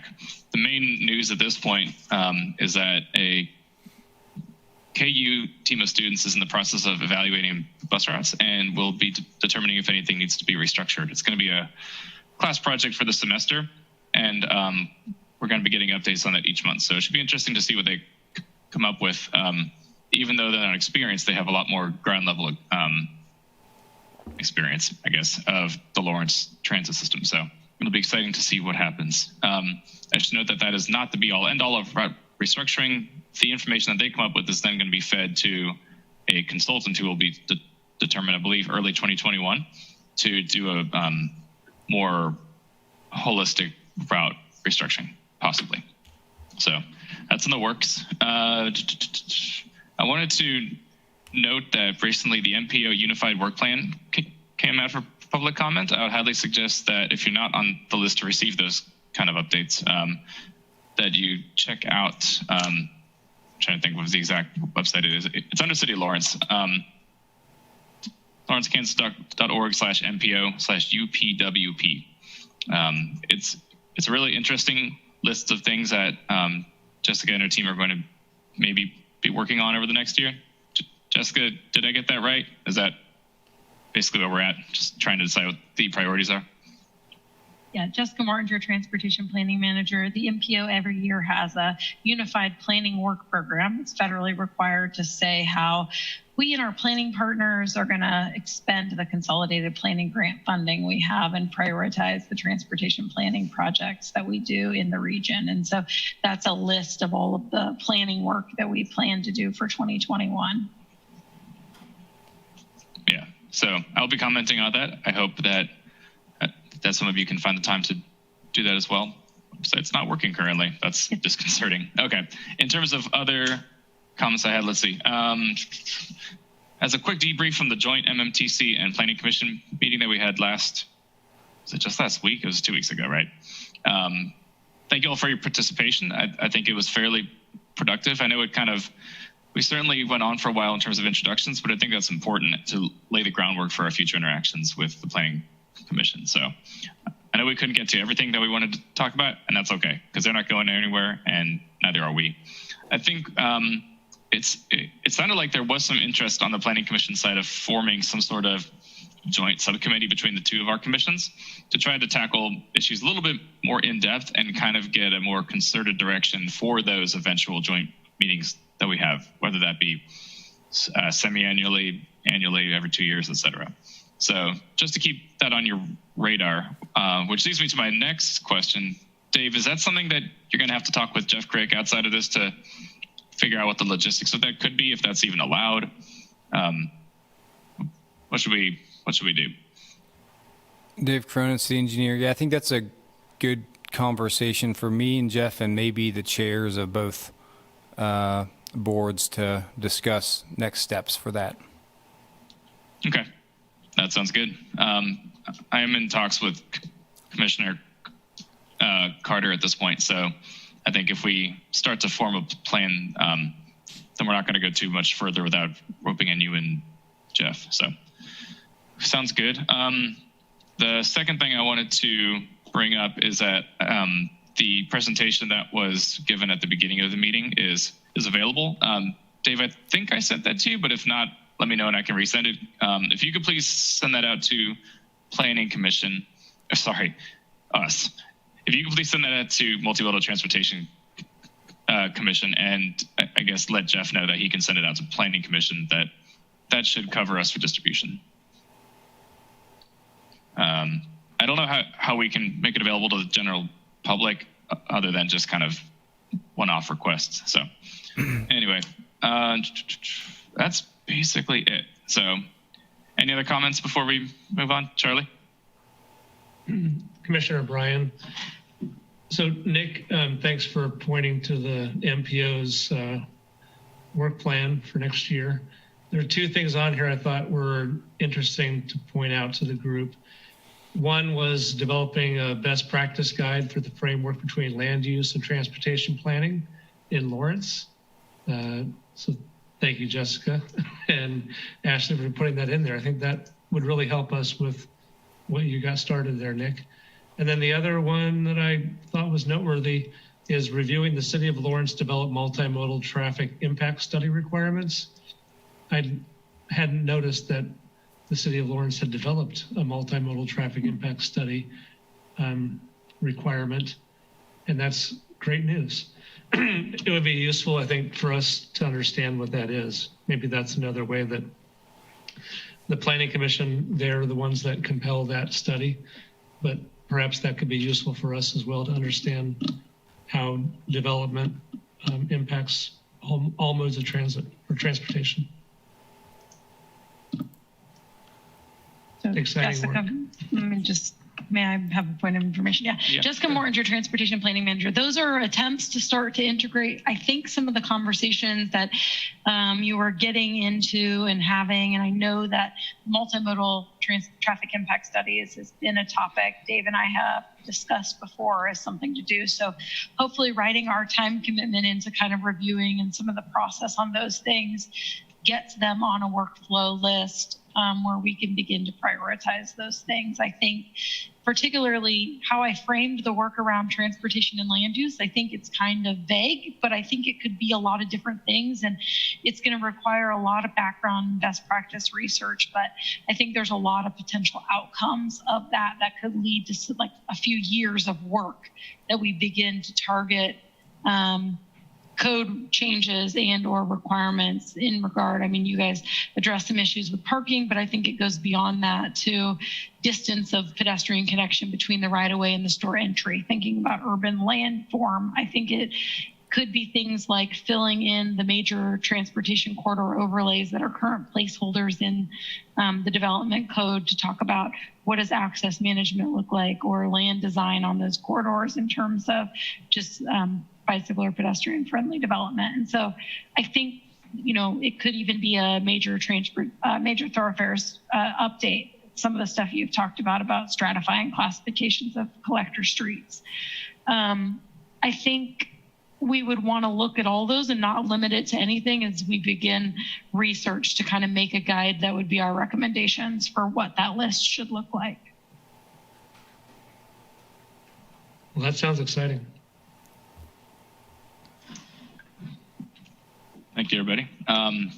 Nick Kuzmyak, MMTC Chair. Any further comments or commission items? Looks like we're out. Okay. Next item on the agenda is calendar. So we have a fairly normal meeting next month, it looks like, and study session is going to be on asset management. So, Dave, I'm assuming that'll be a update from, is it Amber who runs that at MSO? Dave Cronin, city engineer. Yeah, Amber helps lead the asset management team. Anticipate that being November, but we're still getting some of the data from our street assessment, and so we'd like to kind of have that conversation when we get all that compiled, which we're trying to get that together here quickly. So at this point, we're still anticipating that to be the study session topic. Kuzmyak, MMTC Chair. It sounds like then there could be an opportunity for an alternate study session if it's not ready in time. Dave Cronin, city engineer. There's could be opportunity for an alternate study session. Okay. Charlie? And we don't have one scheduled for December either. So if there's another priority, let's talk about it. Commissioner Bryan, I was going to toss out a suggestion for a study session topic. I see according to the calendar, we're going to be looking at the final design for the safety campaign. And I don't think this commission has had much information about that work. And so it might be useful to have some discussion in November on a study session to hear about kind of where things are with that, and to have some discussion about how the 25-mile-an-hour speed limit is going to be promoted. Because I'm on that committee right now for that, and I'd say that it isn't entirely clear to me that the campaign is specifically addressing the speed limit change. It's much more general. And I think that might be worth some discussion about how are we going to promote, assuming that tomorrow night the city commission goes forward with changing the residential speed limit. How do we take advantage of the campaign that we're going to have to promote the new speed limit? Just my 2 cents. Yeah, Nick Kuzmyak, MMTC Chair. That seems like a relatively quick turnaround if we wanted to use that as a alternate study session. Dave, am I correct in thinking that if we needed to get the consultant in, I'm assuming that's who would be the presenter, right? Dave Cronin, city engineer. And I don't know if we have anything in the consultant's scope to bring that back to this body, or what they would be bringing. I know we're trying to finalize some of the logistics on the graphics, and I think that's what we're trying to finish up before we bring it in December. I don't know if it would even be ready in November. I can follow up on that. And it does look like it is a regular agenda item for December 7th, the update and safety campaign final design. Charlie, I guess I want to make sure I'm understanding your what you're trying to say. Is it that you want to get kind of an interim update in the meantime as a study session? Basically, I'm thinking that it would be useful to have some discussion before we are expected to vote on anything that's final. Okay. And, that had 2 of us on the committee for that, and John Ziegelmeyer was the other commissioner. So now it's just me. And the schedule for those meetings happens to coincide with, it's during the workday. I have a conflict that just got cleared today. So I won't have the conflict going forward, but I've had very little involvement in the committee other than through the emails and the information that's been shared. So I would say at this point, I would imagine that you guys might be, it would be valuable for you to know more about what's going on, is one way to put it. Kuzmyak, MMTC chair. Charlie, if you wouldn't mind, could you send me an email kind of outlining the kind of information that you're hoping MMTC can gain from that discussion and who you think might be the point person, or I can discuss that with Dave. I think we can try to make it work as an alternate to asset management. That should be reasonable. Sure. As to the study session in December, it's still open, and we've talked previously, I don't know how widely necessarily, about this idea of a Your Turn open house forum as something that could pretty directly feed into our retreat in January or February, whenever that ends up happening. So I think, I don't know if we've gone over this before, but the idea here is to have sort of prominent transportation community members, like say Michael Allman or Chris Tilden, come in and kind of give us their spiel of where the people they represent stand, or where they kind of see, I guess, policy going in an ideal world, and kind of their scorecard of the MMTC. Have we been meeting their needs? I don't know. It's kind of an unusual concept, but it's also an unusual time of year, so it may just work. Any thoughts, yay, nay, on that kind of idea?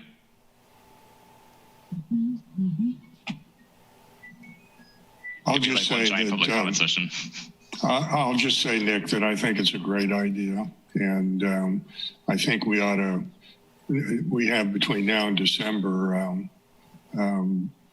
I think the people you named, there's probably other people we could consider too. Yeah. So I suggest that everybody, if you've got a name, send it to Nick and Dave, and you guys can figure out the logistics and the timing and everything. But yeah, that's a public engagement part that I think would be a real nice thing to do.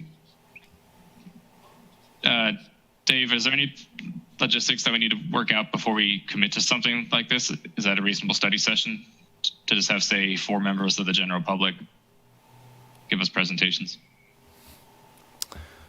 I think logistically wise, I think it'd just be identifying who you want to speak and what topics you want them to speak about. We can discuss that ahead of the December meeting.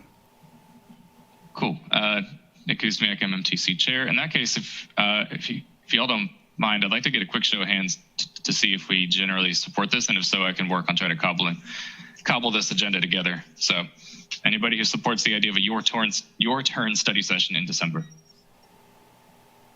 1, 2, 3, 4. Okay, sounds good. In that case, please send me, if you have any names of people who you think would be good to join, please send that to myself and Dave. Anything else on the agenda?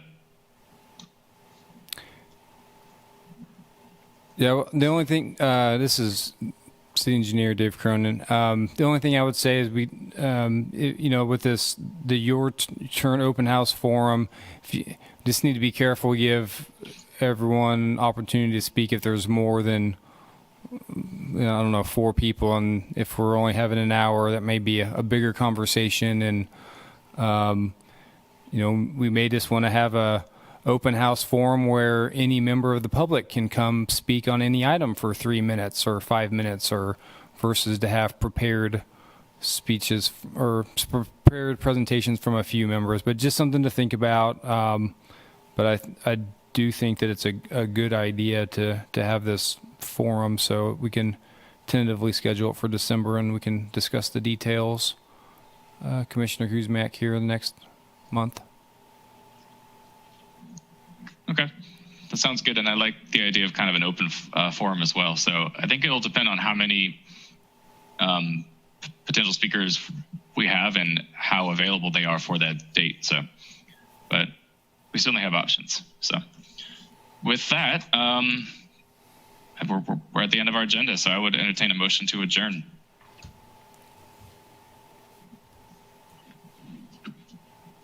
I'll move for adjournment. I second it. Okay. Ali, can you please call roll? Yeah. Ali Weems, MSO. Nick? Aaron, Lauren, Aye. Catherine, Aye. Charlie, Aye. Donna, Aye. Steve, Aye. Carol, Aye. Tom. Aye. Okay, well, thank you very much, everybody, for the lively discussion. We will see you next month. Have a good evening.